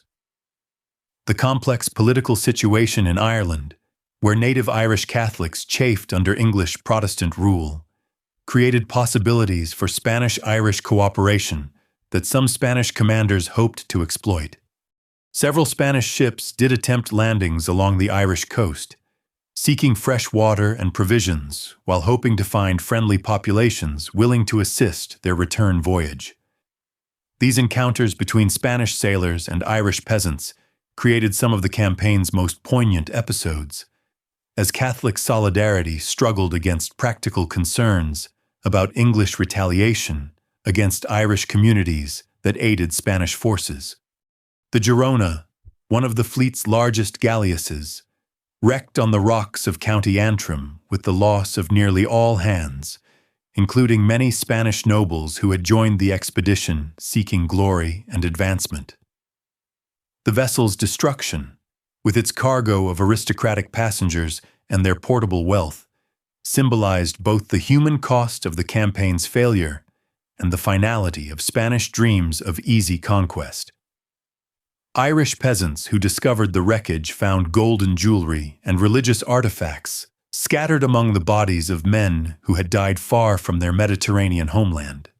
Other ships suffered similar fates along the dangerous Irish coastline, their crews falling victim to storms, rocks, or hostile encounters with English forces stationed to prevent Spanish recovery. The Santa Maria de la Rosa sank in Blasket Sound off the Kerry coast, taking with her most of her crew and the military supplies they had carried for the invasion of England. These individual disasters, multiplied across dozens of ships, created a maritime catastrophe that exceeded the losses suffered during the actual fighting in the Channel. The few Spanish vessels that successfully negotiated the waters around Ireland faced the final challenge of crossing the Bay of Biscay to reach Spanish ports. The same treacherous waters that had tested the fleet during its outward voyage now confronted ships weakened by battle damage, disease, and the privations of their extended journey. Many vessels that survived the British Isles succumbed to Atlantic storms within sight of the Spanish coast, their crews dying of exhaustion and despair just as safety seemed within reach. The trickle of returning ships that reached Spanish harbors throughout September and October brought news of disaster that shattered Spanish confidence in their naval supremacy. King Philip, waiting in the Escorial for reports of English submission, instead received accounts of unprecedented defeat and massive losses that would require years to replace. The silver of the Americas, which had funded the great enterprise, would now be needed to rebuild a shattered fleet and restore Spanish prestige. The final accounting of the Armada's losses revealed the magnitude of Spanish miscalculation and English achievement. Of the 130 ships that had departed Lisbon with such confidence, fewer than 70 limped back to Spanish ports. More than 15,000 men had perished during the campaign, including many of Spain's most experienced naval officers and aristocratic volunteers. The cream of Spanish maritime expertise lay buried in Channel waters or scattered along the coasts of Scotland and Ireland. The survivors who reached Spain brought with them hard-earned lessons about the changing nature of naval warfare and the limitations of traditional military thinking when applied to maritime operations. Spanish officers who had witnessed English tactical innovations firsthand understood that future naval operations would require fundamental changes in ship design, crew training, and tactical doctrine. The supremacy that Spain had enjoyed for generations could no longer be taken for granted in a world where technological innovation and tactical adaptation might overcome traditional advantages in numbers and resources. English celebrations of their victory mixed justified pride with sober recognition that the threat from Spanish power remained formidable despite this setback. The Armada's defeat had prevented invasion and demonstrated English naval capabilities, yet Spain still controlled vast territories and resources that could fund future attempts at revenge. Elizabeth's government understood that the victory in the Channel had been won through a combination of English skill, Spanish mistakes, and favorable weather conditions that might not align so perfectly in future confrontations. The strategic implications of the campaign's outcome rippled throughout European politics as the news of Spanish defeat spread to courts and capitals across the continent. Protestant powers took heart from English success, while Catholic nations reassessed their reliance on Spanish military supremacy. The balance of power that had seemed so firmly established in Spain's favor began shifting toward a more competitive arrangement, where maritime nations could challenge traditional continental empires. The technological lessons learned during the campaign influenced naval development throughout Europe as other maritime powers studied the tactical innovations that had given English ships their decisive advantages. The emphasis on long-range gunnery, ship maneuverability, and coordinated fleet actions became standard elements of naval doctrine, while the traditional reliance on boarding actions and soldier-heavy crews gradually gave way to more sophisticated approaches to maritime warfare. The human stories of individual courage and suffering during the campaign created a rich legacy of legend and literature that would influence European culture for generations to come. Spanish accounts emphasized the religious dimension of the struggle and the heroic resistance of Catholic warriors against Protestant heretics, while English narratives celebrated the triumph of innovative seamanship over traditional military power. Both traditions contained elements of truth, while serving the propaganda needs of their respective nations. The weather that had played such a crucial role in the campaign's outcome became legendary in English popular memory as evidence of divine favor for the Protestant cause. The storms that scattered Spanish formations and prevented effective coordination between fleet and army operations were interpreted as providential intervention on behalf of English independence. Elizabeth's famous medal commemorating the victory bore the inscription, "God breathed and they were scattered," acknowledging the role of natural forces in securing English triumph. The failure of the Spanish Armada marked the beginning of the end for Spanish dominance of European politics and the emergence of England as a major naval power with global ambitions. The defeat demonstrated that even the most carefully planned and lavishly funded military enterprises could fail when confronting determined opposition that combined tactical innovation with favorable geographic and climatic conditions. The age of Spanish hegemony was ending, replaced by a more competitive international system, where success would depend on adaptation and innovation rather than traditional military superiority. As the survivors of the great enterprise struggled to rebuild their lives and careers in the aftermath of defeat, both Spanish and English participants in the campaign carried with them memories of one of history's most dramatic confrontations between old and new approaches to naval warfare. The lessons learned in the waters of the English Channel would influence maritime strategy for centuries to come, while the human cost of the failed invasion served as a sobering reminder of the price that nations pay when ambition exceeds capability and traditional methods prove inadequate to meet contemporary challenges. The Spanish Armada had sailed with the confidence of an empire at its zenith, carrying the hopes of Catholic Europe and the accumulated wisdom of generations of naval experience. Its defeat revealed the vulnerability of even the greatest military powers when they failed to adapt to changing circumstances and underestimated the innovative capabilities of their opponents. The story of its destruction would endure as both a cautionary tale about the dangers of overconfidence and a celebration of the triumph that could be achieved through determination, innovation, and the willingness to challenge conventional wisdom in pursuit of national survival. The aftermath of the Armada's destruction reverberated through the courts and capitals of Europe like ripples spreading across a still pond disturbed by a fallen stone. In the Escorial, King Philip received the devastating reports with the stoic demeanor that had characterized his long reign. Yet those close to him observed how the news aged the monarch visibly. The man who had once commanded an empire where the sun never set now faced the bitter reality that his greatest military enterprise had ended in catastrophic failure. The financial implications of the disaster struck Spain with almost the same force as the military defeat itself. The cost of assembling the Armada had already strained the royal treasury, despite the steady flow of silver from American mines. Now, with the majority of ships lost and thousands of trained sailors and soldiers dead, Spain faced the enormous expense of rebuilding its naval power from the foundations upward. The economic burden would influence Spanish policy for decades to come, forcing Philip to reconsider expensive military commitments throughout his far-flung territories.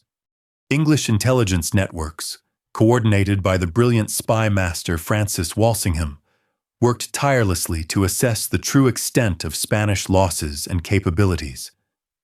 Reports from English agents in Spanish ports painted a picture of a maritime power in crisis, with experienced officers dead or demoralized and shipyards struggling to replace vessels that had taken years to build.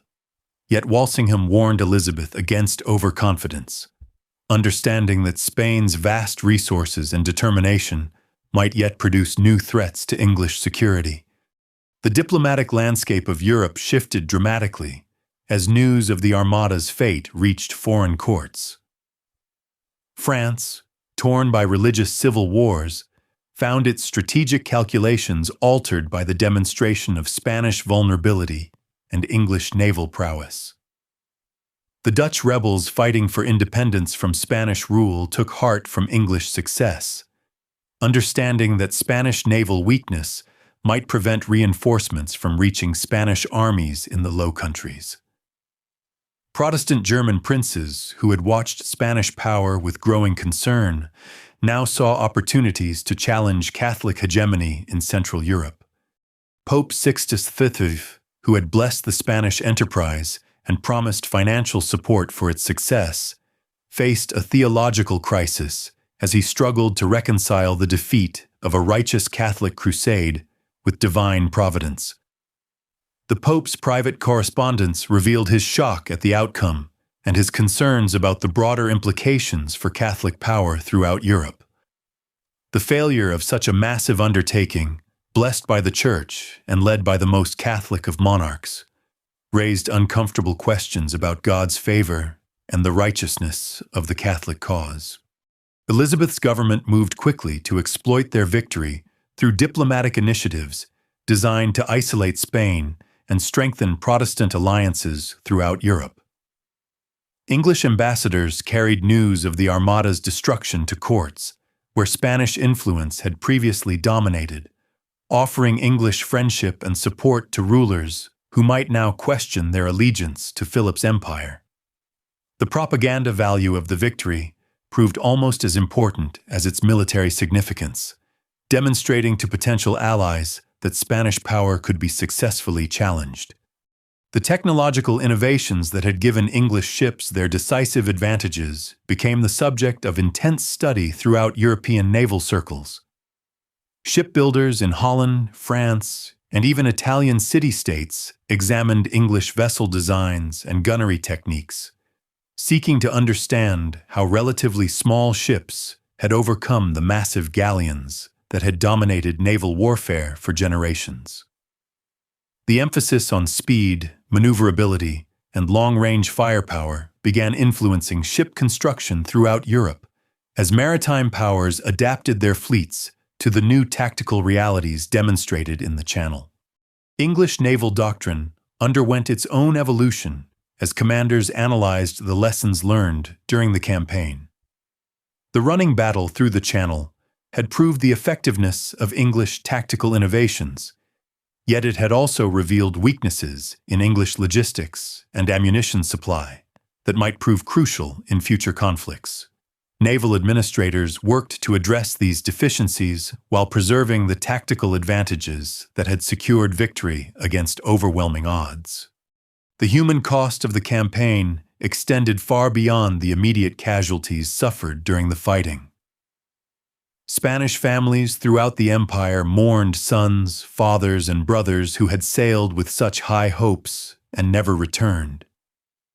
The social fabric of Spanish maritime communities was torn by losses that eliminated entire generations of experienced seafarers. Coastal towns that had provided ships and crews for the Armada struggled to maintain their traditional livelihoods, with so many of their skilled mariners lost forever. English coastal communities that had prepared for invasion found themselves celebrating deliverance while counting their own losses among the crews that had fought to defend their homeland. The sailors and soldiers who had served in Howard's fleet returned to their homes as heroes, yet many carried wounds and memories that would influence their lives for years to come. The psychological impact of participating in such a momentous victory created a generation of English veterans who understood their nation's growing power and possibilities.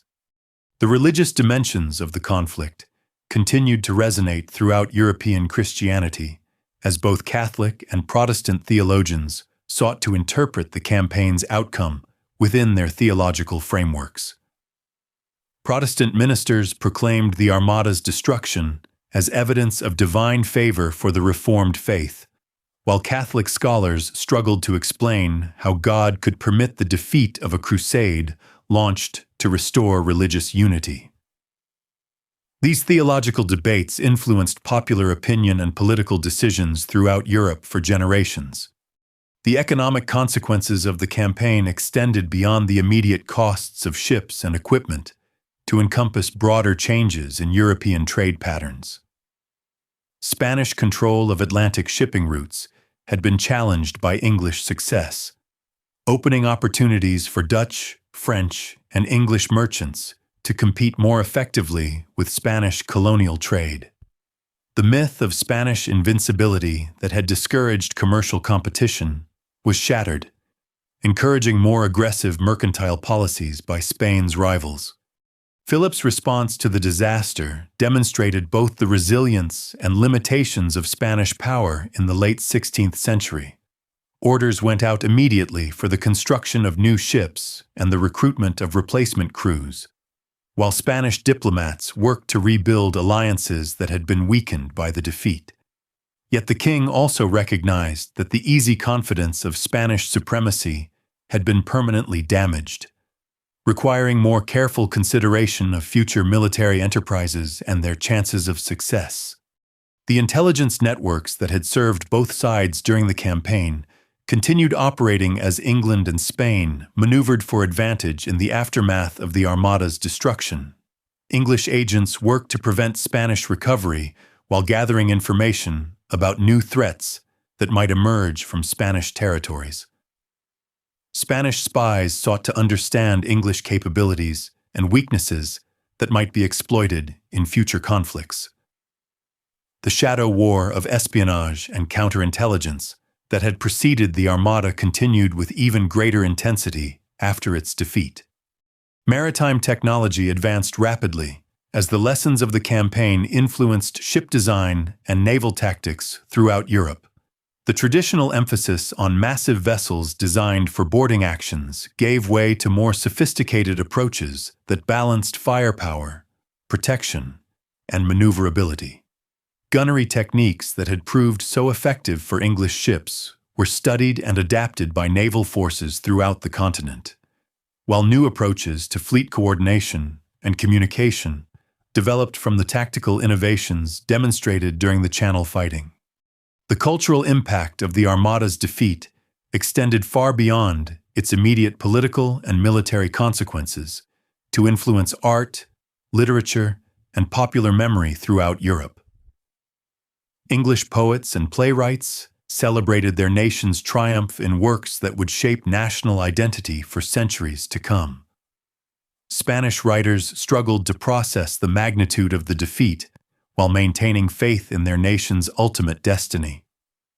The campaign entered European consciousness as one of history's great turning points, a moment when the established order gave way to new possibilities and challenges. The strategic lessons learned from the campaign influenced military thinking throughout Europe as commanders studied the factors that had contributed to Spanish defeat and English victory. The importance of tactical flexibility, technological innovation, and local knowledge became standard elements of military education, while the dangers of overconfidence and rigid adherence to traditional methods were emphasized through analysis of Spanish mistakes. Future military enterprises would reflect these lessons as European powers adapted their strategies to the new realities revealed by the Armada's destruction. The weather patterns that had played such a crucial role in the campaign's outcome became the subject of careful study by navigators and military planners throughout Europe. The recognition that natural forces could decisively influence even the best-planned military operations led to greater emphasis on meteorological knowledge and contingency planning. The storms that had scattered Spanish formations and prevented effective coordination became legendary examples of how environmental factors could determine the fate of nations. As 1588 drew to a close, the full implications of the Armada's defeat continued to unfold across the European political landscape. Traditional assumptions about Spanish power and Catholic destiny had been shattered, while new possibilities emerged for Protestant nations and maritime powers willing to challenge established hierarchies. The world that had seemed so firmly ordered under Spanish dominance was giving way to a more competitive and uncertain future, where innovation and adaptation might prove more valuable than traditional advantages in territory and resources. The survivors of the great enterprise carried with them memories that would influence Spanish policy and identity for generations to come. Veterans of the campaign understood better than anyone the gap between Spanish assumptions and maritime realities, while their experiences informed future naval development and strategic planning. The defeat had been comprehensive, yet it had also revealed Spanish resilience and the continuing potential of an empire that controlled vast territories and resources despite this setback. English confidence, buoyed by their unprecedented victory, began to express itself in more ambitious policies that would eventually lead to the establishment of a global maritime empire.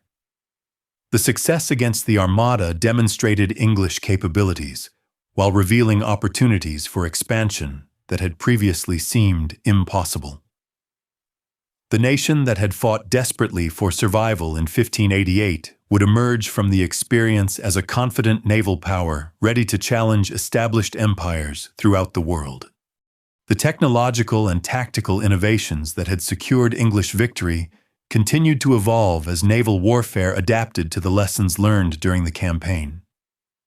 The emphasis on gunnery and seamanship over boarding and close combat became standard doctrine, while the importance of coordinated fleet actions influenced naval organization throughout Europe. The Armada's defeat marked not just the end of Spanish naval supremacy, but the beginning of a new era in maritime warfare that would shape conflicts for centuries to come. The human stories of courage, sacrifice, and suffering that emerged from the campaign created a rich tapestry of legend and memory that transcended national boundaries.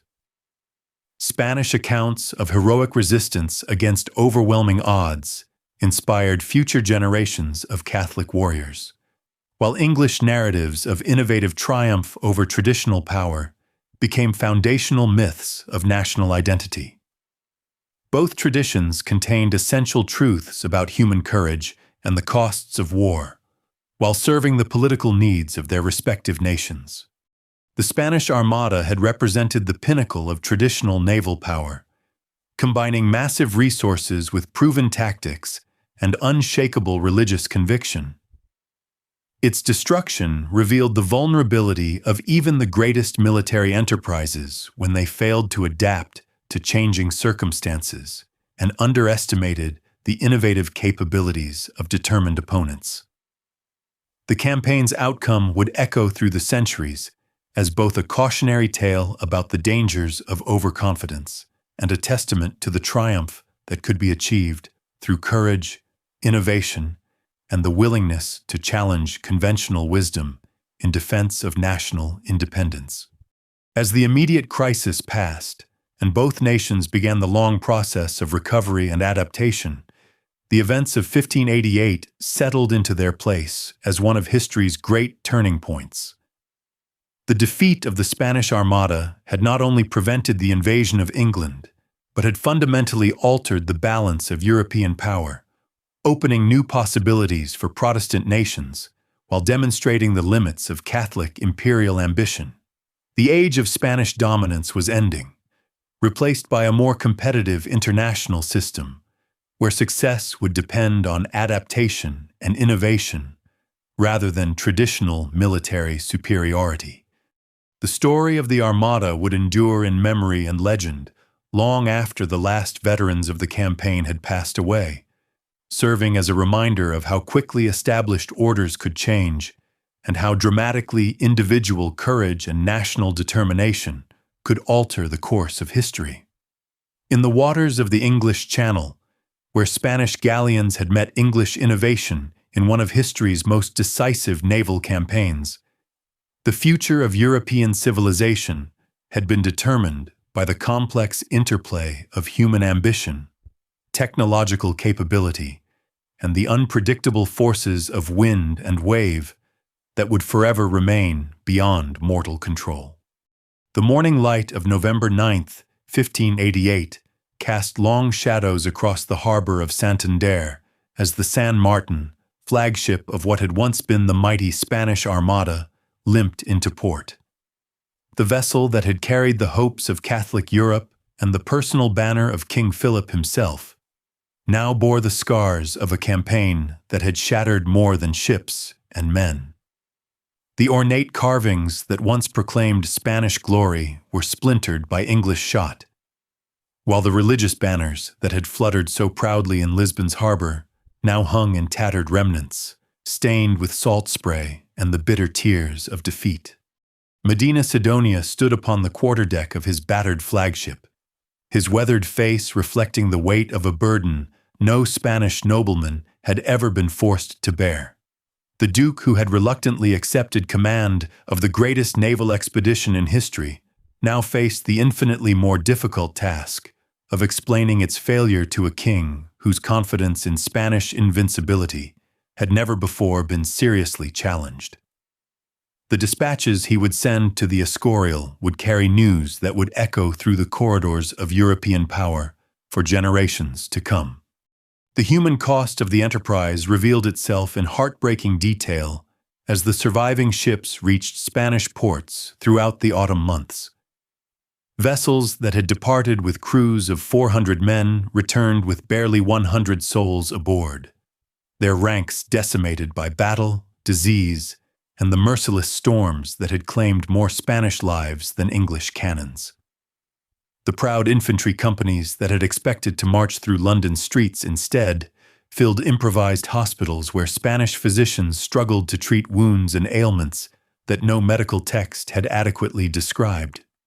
Captain Alonso de Leyva, one of Spain's most celebrated young commanders, had perished when his ship was driven onto the Irish rocks, taking with him not only his own life, but the hopes of an entire generation of Spanish officers who had viewed him as the future of their naval service.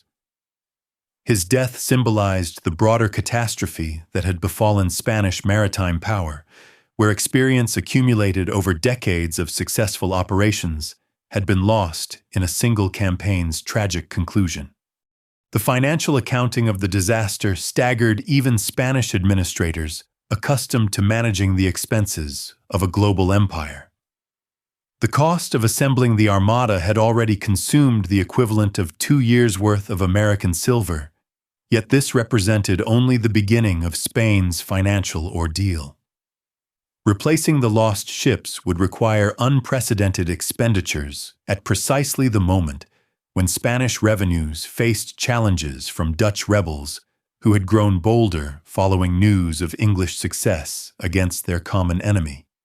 King Philip received the reports of his great enterprise's failure with the outward composure that had characterized his approach to governance throughout his long reign. Yet those privileged to observe him closely noted subtle changes in the monarch's demeanor. The king, who had once moved with the confidence of a ruler whose authority extended across continents, now seemed burdened by uncertainties that had never before troubled his calculations. The divine favor that Philip had always assumed, blessed his Catholic mission, appeared to have shifted toward his Protestant enemies in ways that challenged fundamental assumptions about providence and royal destiny. The theological implications of the defeat troubled Catholic intellectuals throughout Europe as they struggled to reconcile the failure of such a righteous enterprise with their understanding of divine justice. How could God permit the defeat of a crusade launched specifically to restore religious unity to Christendom? The question haunted seminaries and universities, where Catholic scholars had confidently predicted Spanish triumph based on the righteousness of their cause. The uncomfortable possibility that Protestant prayers might carry equal weight with Catholic appeals forced painful reconsiderations of certainties that had seemed unshakable. Spanish shipyards from Cadiz to Barcelona received urgent orders for new construction that would rebuild the fleet's strength. Yet the skilled craftsmen who had created the original Armada's magnificent vessels lay buried in channel waters or scattered along the hostile coasts where so many ships had met their end. The institutional knowledge that Spanish shipbuilders had accumulated through generations of experience had been decimated along with the fleet itself, creating challenges that would require years to overcome even with unlimited financial resources. The diplomatic reverberations of Spanish defeat spread throughout European courts, like wildfire racing through dry timber. French nobles who had carefully maintained neutrality during the campaign now openly celebrated English success while reassessing their own relationship with Spanish power. The Dutch rebels, fighting for independence in the Low Countries, found their cause suddenly strengthened by the demonstration that Spanish military might could be successfully challenged by determined opponents employing innovative tactics and superior local knowledge. Portuguese reaction to the disaster reflected the complex relationship between the recently incorporated kingdom and its Spanish rulers. Many Portuguese officers and sailors had perished with the Armada, yet Portuguese maritime communities also understood that Spanish naval weakness might create opportunities for their own merchant fleets to compete more effectively in global markets that had been dominated by Spanish shipping. The delicate balance between Portuguese loyalty to the crown and Portuguese commercial interests would influence Iberian politics for decades to come. Elizabeth's government moved swiftly to capitalize on their unprecedented victory through diplomatic initiatives designed to isolate Spain while strengthening Protestant alliances throughout Europe. English ambassadors carried detailed accounts of the Armada's destruction to courts where Spanish influence had previously seemed unshakable, offering concrete evidence that the Catholic superpower could be successfully resisted by nations willing to invest in naval innovation and defensive preparations. The propaganda value of English success proved almost as significant as its immediate military consequences. Protestant ministers throughout Northern Europe proclaimed the Armada's defeat as clear evidence of divine favor for the Reformed faith, while Catholic apologists struggled to explain how Providence could permit such a comprehensive disaster to befall the champions of religious orthodoxy. These theological debates influenced popular opinion and political decisions in ways that extended far beyond the immediate strategic implications of Spanish naval losses. English naval doctrine underwent intensive revision as Howard's officers analyzed every aspect of the campaign that had secured their improbable victory. The running battle through the Channel had demonstrated the effectiveness of English tactical innovations, yet it had also revealed dangerous weaknesses in logistics and supply systems that enemy powers might exploit in future conflicts. Naval administrators worked frantically to address these deficiencies while preserving the operational advantages that had proved so decisive against Spanish formations. The technological lessons learned during the campaign revolutionized ship design throughout European maritime communities as builders studied the characteristics that had given English vessels their crucial advantages over Spanish galleons. The emphasis on speed and maneuverability, rather than imposing size, began influencing construction projects from Amsterdam to Venice, while gunnery techniques that had devastated Spanish superstructures were analyzed and adapted by naval forces seeking to replicate English success. Scottish reaction to the Armada's passage through their waters reflected the complex religious and political divisions that characterized Northern European politics in the late 16th century.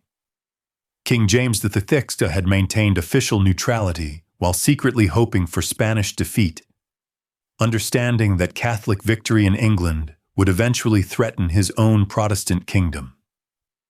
The wreckage of Spanish ships along Scottish coasts provided tangible evidence of the disaster while creating opportunities for local communities to recover valuable materials from vessels that would never return to their home ports.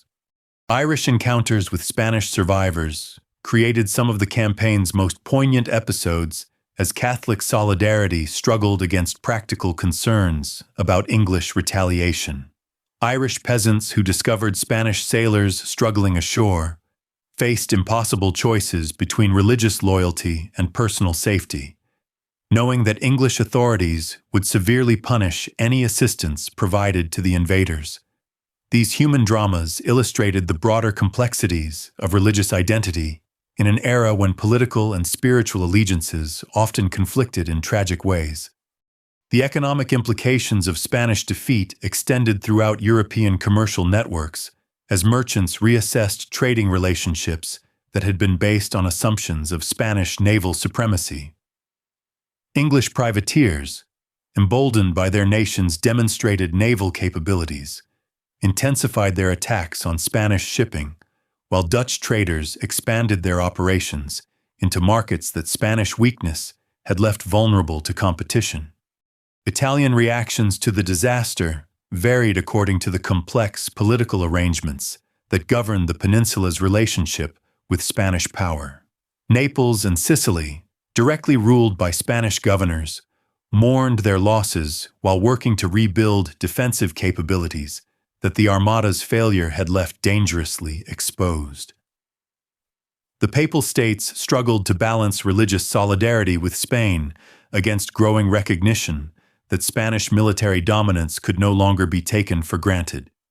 The intelligence networks that had served both sides during the campaign continued operating with intensified urgency as England and Spain maneuvered for advantage in the altered strategic landscape. English agents worked to prevent Spanish recovery while gathering information about new threats that might emerge from Spanish territories, while Spanish spies sought to understand English capabilities and identify weaknesses that might be exploited in future confrontations. Maritime insurance rates throughout European commercial centers reflected the new realities created by Spanish naval losses as underwriters reassessed the risks associated with different shipping routes and cargo types. The destruction of so many Spanish vessels had demonstrated the vulnerability of even the largest and most heavily armed ships when facing innovative tactical approaches, combined with favorable environmental conditions. The cultural impact of the Armada's defeat extended far beyond immediate political and military consequences to influence artistic expression throughout European civilization. English poets and playwrights began creating works that would define national identity for centuries to come, while Spanish writers struggled to process the magnitude of their disaster within literary frameworks that had never contemplated such comprehensive failure. Popular memory of the campaign began forming almost immediately as participants on both sides crafted narratives that would preserve their experiences for future generations. English accounts emphasized divine providence and national courage in overcoming impossible odds, while Spanish versions stressed heroic resistance and the unpredictable forces that had prevented righteous victory. Both traditions contained essential truths about human courage and the costs of war while serving the political needs of their respective nations. The technological innovations that had secured English victory continued evolving as naval warfare adapted to lessons learned during the Channel fighting. Ship designers throughout Europe studied English vessel characteristics, while gunnery experts analyzed the techniques that had proved so effective against traditional Spanish tactics. The revolution in naval warfare that had begun with English success against the Armada would influence maritime conflicts for generations to come.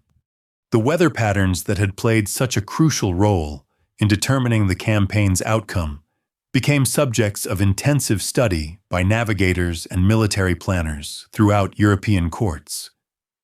The recognition that natural forces could decisively influence even the most carefully planned military operations led to greater emphasis on meteorological knowledge and contingency planning in future strategic calculations. As winter settled over Europe in 1588, the full implications of the year's dramatic events continued unfolding across the continent's political landscape.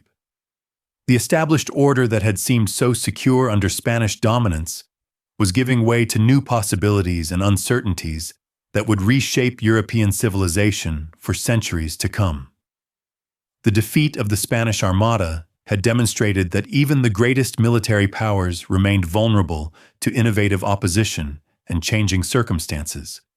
The survivors of Philip's great enterprise carried with them memories and lessons that would influence Spanish policy and identity throughout the remainder of the king's reign and beyond. Veterans of the campaign understood better than anyone the gap between Spanish assumptions and maritime realities, while their experiences informed future naval development and strategic planning. The comprehensive nature of the defeat had been devastating, yet it had also revealed Spanish resilience and the continuing potential of an empire that controlled vast territories and resources despite this unprecedented setback. English confidence, transformed by their remarkable victory, began expressing itself in more ambitious policies that would eventually lead to the establishment of a global maritime empire. The success against the Armada had demonstrated English capabilities while revealing opportunities for expansion that had previously seemed impossible. The nation that had fought desperately for survival in 1588 would emerge from the experience as a confident naval power ready to challenge established empires throughout the world. The story of the Spanish Armada's defeat would endure in historical memory as one of civilization's great turning points, a moment when established hierarchies gave way to new possibilities, and traditional military supremacy yielded to innovative tactics and determined resistance. In the waters of the English Channel, where Spanish galleons had encountered English innovation in one of history's most decisive naval campaigns, the future course of European development had been altered by the complex interplay of human ambition, technological capability, and the eternal forces of nature that would forever remain beyond complete mortal control.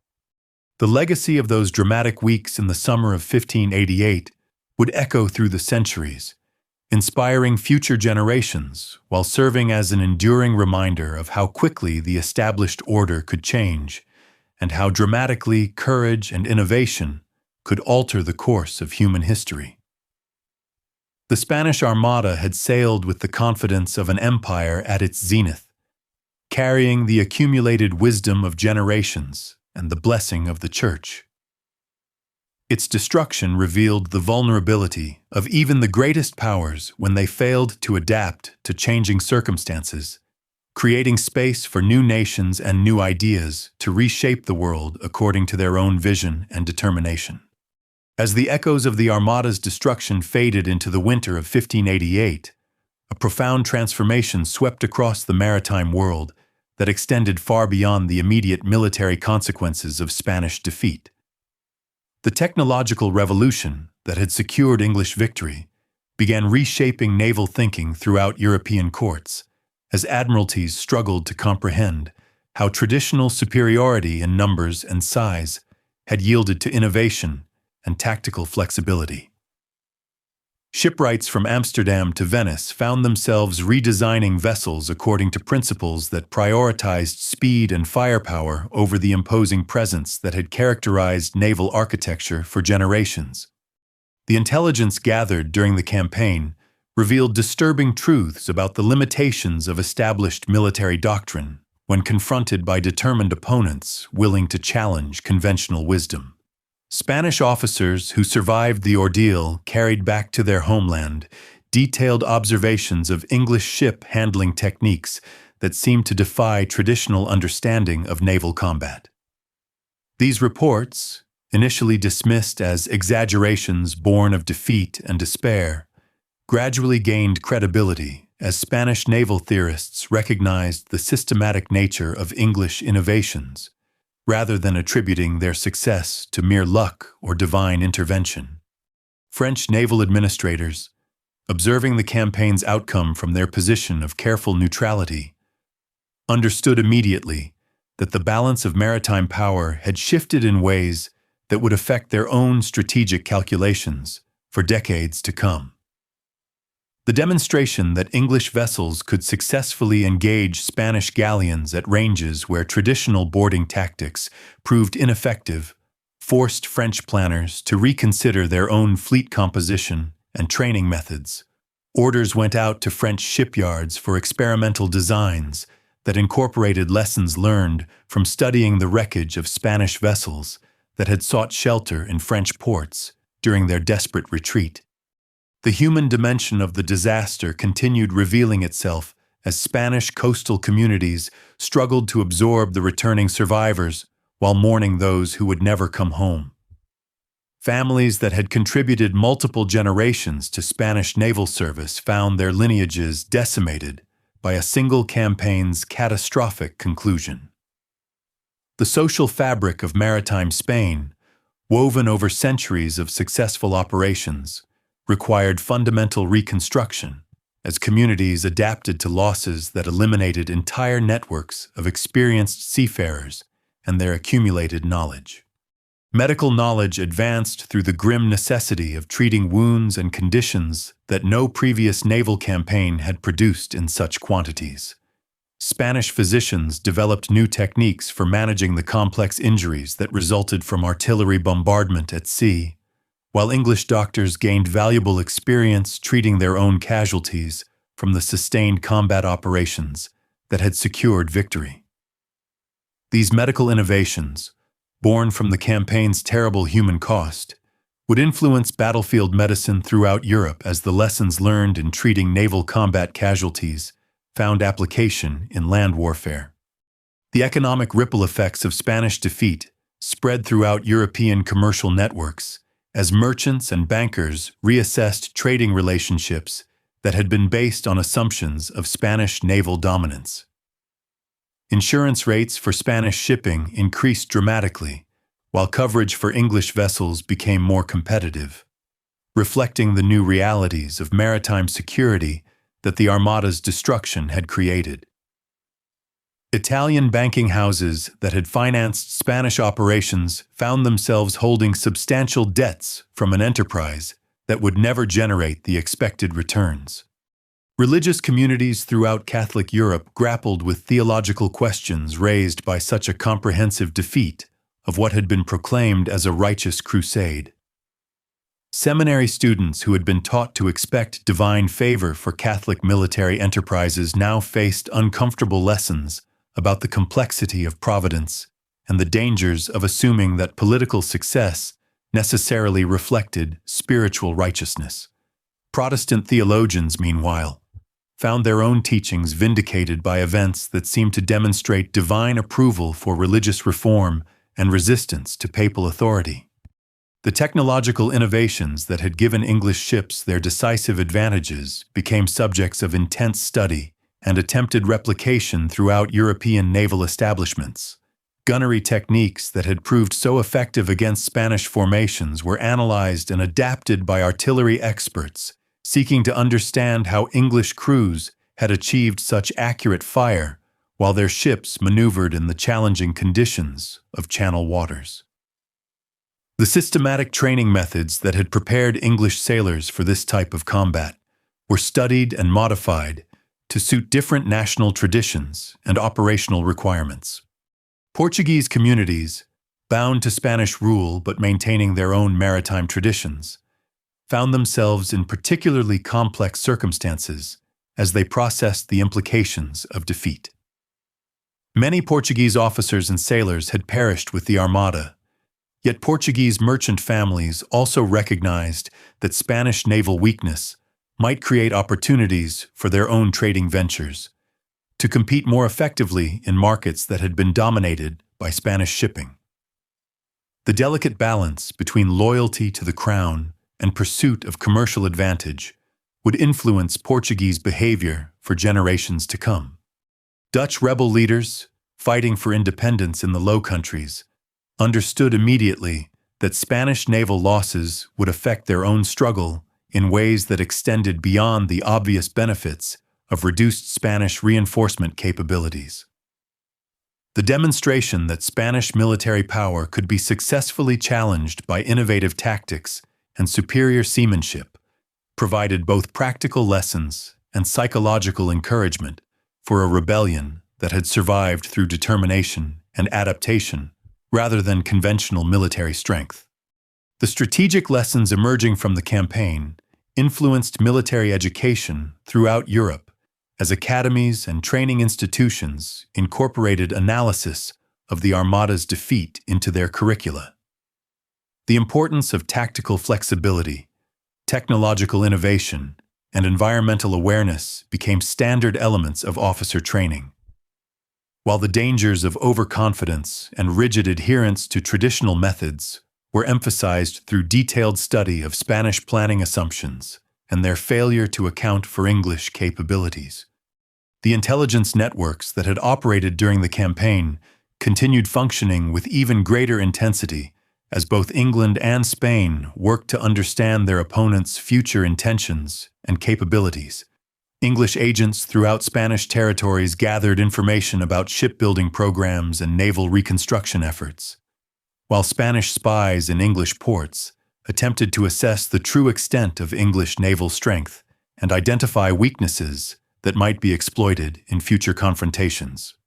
Cultural expressions of the campaign's significance began appearing throughout European artistic communities as painters, poets, and musicians sought to capture the drama and implications of such a momentous clash between traditional and innovative approaches to warfare. English artists celebrated their nation's triumph through works that emphasized divine providence and national courage, while Spanish creators struggled to process the magnitude of defeat within artistic frameworks that had been developed to commemorate victory rather than analyze failure. The technological revolution sparked by English success continued evolving as ship designers experimented with hull forms and rigging configurations that would optimize the speed and maneuverability that had proved so crucial in Channel combat. Metallurgical advances in cannon production reflected lessons learned about the importance of long-range accuracy, while innovations in gunpowder composition aimed to increase the effectiveness of artillery fire under the specific conditions of naval engagement. The diplomatic landscape of Europe continued shifting as the full implications of Spanish defeat became apparent to courts that had based their foreign policies on assumptions of Spanish military supremacy.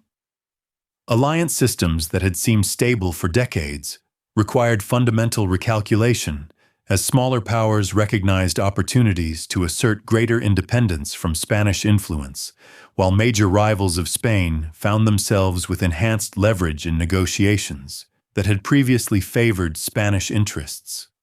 Popular memory of the campaign began crystallizing into the legendary narratives that would define how future generations understood this pivotal moment in European history. English accounts emphasized the triumph of innovation and courage over traditional authority, while Spanish versions stressed the heroic nature of their resistance and the unpredictable factors that had prevented righteous victory. Both narrative traditions contained essential truths about human courage and the costs of ambitious military enterprises while serving the political and cultural needs of their respective nations.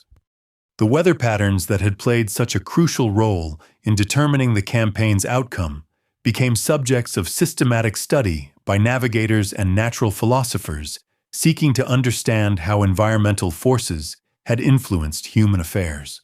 The storms that had scattered Spanish formations and prevented effective coordination between naval and land forces entered European consciousness as examples of how natural phenomena could decisively affect even the most carefully planned military operations. As 1589 dawned across a transformed European landscape, the continuing reverberations of the previous year's dramatic events promised to reshape political relationships and military thinking for generations to come. The established order that had seemed so secure under Spanish dominance was giving way to new possibilities and uncertainties that would require fundamental adaptations from all European powers seeking to navigate successfully through the changed strategic environment that the Armada's defeat had created. The survivors of Philip's great enterprise carried with them hard-earned wisdom about the realities of maritime warfare and the limitations of traditional military thinking when applied to the complexities of naval operations in hostile waters. Their experiences would inform Spanish naval development and strategic planning throughout the remainder of Philip's reign and beyond, as Spain worked to rebuild its maritime capabilities while adapting to the new realities that English innovation had imposed upon European naval warfare. The story of the Spanish Armada's destruction would endure as one of history's most instructive examples of how established military superiority could be overcome through innovation, determination, and the willingness to challenge conventional wisdom in pursuit of national survival. The campaign had demonstrated that even the most carefully planned and lavishly funded military enterprises remained vulnerable to opponents who combined tactical creativity with superior knowledge of local conditions and the courage to risk everything in defense of their independence and beliefs. English confidence, buoyed by their unprecedented victory, began expressing itself through ambitious maritime ventures that would have seemed impossible just months before. The nation that had fought desperately for survival now looked beyond its shores with the eyes of a potential empire. English merchants who had cowered before Spanish naval power suddenly found themselves investing in trading expeditions to distant markets that Spanish weakness had left vulnerable to competition. The psychological transformation was as significant as the strategic one. Sir Francis Drake, the sea dog whose raids had helped provoke Philip's invasion attempt, found himself elevated from privateer to national hero. His circumnavigation of the globe, once viewed as an audacious adventure, now seemed like a preview of England's maritime destiny. The techniques he had developed for harassing Spanish shipping became the foundation for a new approach to naval warfare that emphasized speed, surprise, and intimate knowledge of wind and current over the traditional reliance on massive vessels and overwhelming force. The shipyards of England hummed with activity as craftsmen worked to expand the fleet that had achieved such remarkable success. Yet this expansion proceeded according to the principles that had secured victory, rather than in imitation of Spanish methods. English vessels remained relatively small and fast, designed for the rough waters around Britain, where survival depended more on seamanship than intimidation. The lessons learned in Channel combat were incorporated into every new design, creating a distinctly English approach to naval architecture. The young men who flocked to English naval service in the aftermath of the Armada's defeat brought with them a confidence born of proven success against the world's greatest maritime power. They studied the tactics that had overcome Spanish formations while developing new techniques suited to the global operations that England's expanding ambitions would require. The naval tradition that would eventually span the globe was taking shape in the immediate aftermath of the Channel victory. Queen Elizabeth herself underwent a transformation in the wake of her realm's deliverance. The cautious monarch who had carefully avoided direct confrontation with Spanish power now found herself presiding over a nation that had demonstrated its ability to challenge any rival. Her famous speech to the troops at Tilbury, delivered as the Armada approached English shores, had proclaimed her willingness to live or die with her people. Now, with victory secured, she began to envision a future where English power might extend far beyond the confines of her island kingdom. The technological innovations that had secured English success continued evolving as shipwrights and artillery experts refined the methods that had proved so effective against Spanish vessels.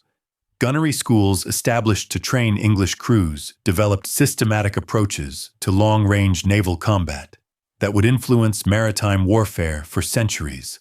The emphasis on accurate fire at extended distances, combined with superior ship handling, became the foundation of English naval doctrine. The financial rewards of victory proved almost as significant as the strategic gains. English privateers, emboldened by their nation's demonstrated naval superiority, intensified their attacks on Spanish colonial shipping with devastating effect. The treasure that had once flowed safely from American mines to Spanish coffers now became fair game for English raiders who understood that Spanish naval weakness had left their supply lines vulnerable to determined assault. The intelligence networks that had served England so well during the campaign continued operating with enhanced effectiveness as Spanish defeat opened new sources of information. Disaffected Spanish subjects, impressed by English success, began providing intelligence about Spanish reconstruction efforts and strategic planning. The psychological impact of comprehensive defeat had created fissures in Spanish imperial solidarity that English agents skillfully exploited. Cultural expressions of English triumph began appearing throughout the realm as poets, playwrights, and musicians sought to capture the significance of their nation's remarkable achievement. The Armada's defeat became a foundational myth of English national identity, a story of David overcoming Goliath through courage, innovation, and divine favor. These cultural works would shape English self-perception for generations, while inspiring future maritime ventures. The religious dimensions of victory provided English Protestants with powerful evidence of divine approval for their Reformed faith. The storms that had scattered Spanish formations were interpreted as direct divine intervention on behalf of Protestant England, while the tactical innovations that had secured victory were seen as gifts from a God who favored religious reform over Catholic orthodoxy. This theological interpretation of events strengthened Protestant confidence throughout Northern Europe. The strategic situation in the Low Countries shifted dramatically as Dutch rebels found their cause strengthened by the demonstration that Spanish military power could be successfully challenged. Spanish forces in the Netherlands, already stretched thin by years of determined resistance, now faced the prospect of reduced reinforcement and supply as Spain devoted resources to rebuilding its shattered naval capabilities. The Dutch War of Independence entered a new phase with enhanced prospects for ultimate success. French observers of the campaign's outcome understood immediately that the European balance of power had shifted in ways that would affect their own strategic calculations for decades to come. The demonstration that Spanish supremacy could be challenged opened new possibilities for French expansion, while reducing the threats that Spanish naval dominance had previously posed to French coastal security. French naval administrators began studying English innovations while developing their own responses to the new strategic realities. The economic implications of Spanish defeat rippled throughout European commercial networks as merchants reassessed trading relationships that had been based on assumptions of Spanish naval invincibility. Italian banking houses found themselves holding substantial debts from Spanish enterprises that would never generate expected returns, while Northern European merchants discovered new opportunities in markets that Spanish weakness had left vulnerable to competition. The technological revolution sparked by English success began influencing naval development throughout Europe, as maritime powers studied the characteristics that had given English vessels their crucial advantages. Ship designers from Amsterdam to Venice examined English hull forms and rigging configurations, while artillery experts analyzed the gunnery techniques that had devastated Spanish superstructures with such devastating effect. The human stories of individual courage and survival that emerged from the campaign created a rich tapestry of legend that transcended national boundaries. Spanish accounts of heroic resistance against overwhelming odds inspired future generations of warriors, while English narratives of innovative triumph over traditional power became foundational elements of national mythology. Both traditions contained essential truths about human resilience and the costs of war. The weather patterns that had played such a crucial role in determining the campaign's outcome entered European consciousness as powerful reminders of how natural forces could influence human affairs in ways that no amount of planning could completely control. The storms that had aided English victory became legendary examples of divine providence, while the tactical lessons learned during the campaign's various weather conditions influenced naval doctrine throughout the continent. As the immediate crisis passed, and both nations began the long process of adapting to the new realities created by the Armada's defeat, the events of 1588 settled into their place as one of history's great turning points. The established order that had seemed so secure under Spanish dominance was giving way to a more competitive international system, where innovation and adaptation might prove more valuable than traditional advantages in territory and resources. The legacy of those dramatic weeks in the English Channel would endure for centuries as both inspiration and instruction.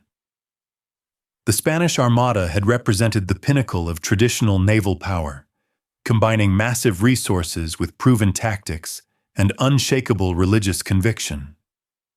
Its destruction revealed that even the greatest military enterprises remained vulnerable when they failed to adapt to changing circumstances and underestimated the innovative capabilities of determined opponents fighting for their survival and independence.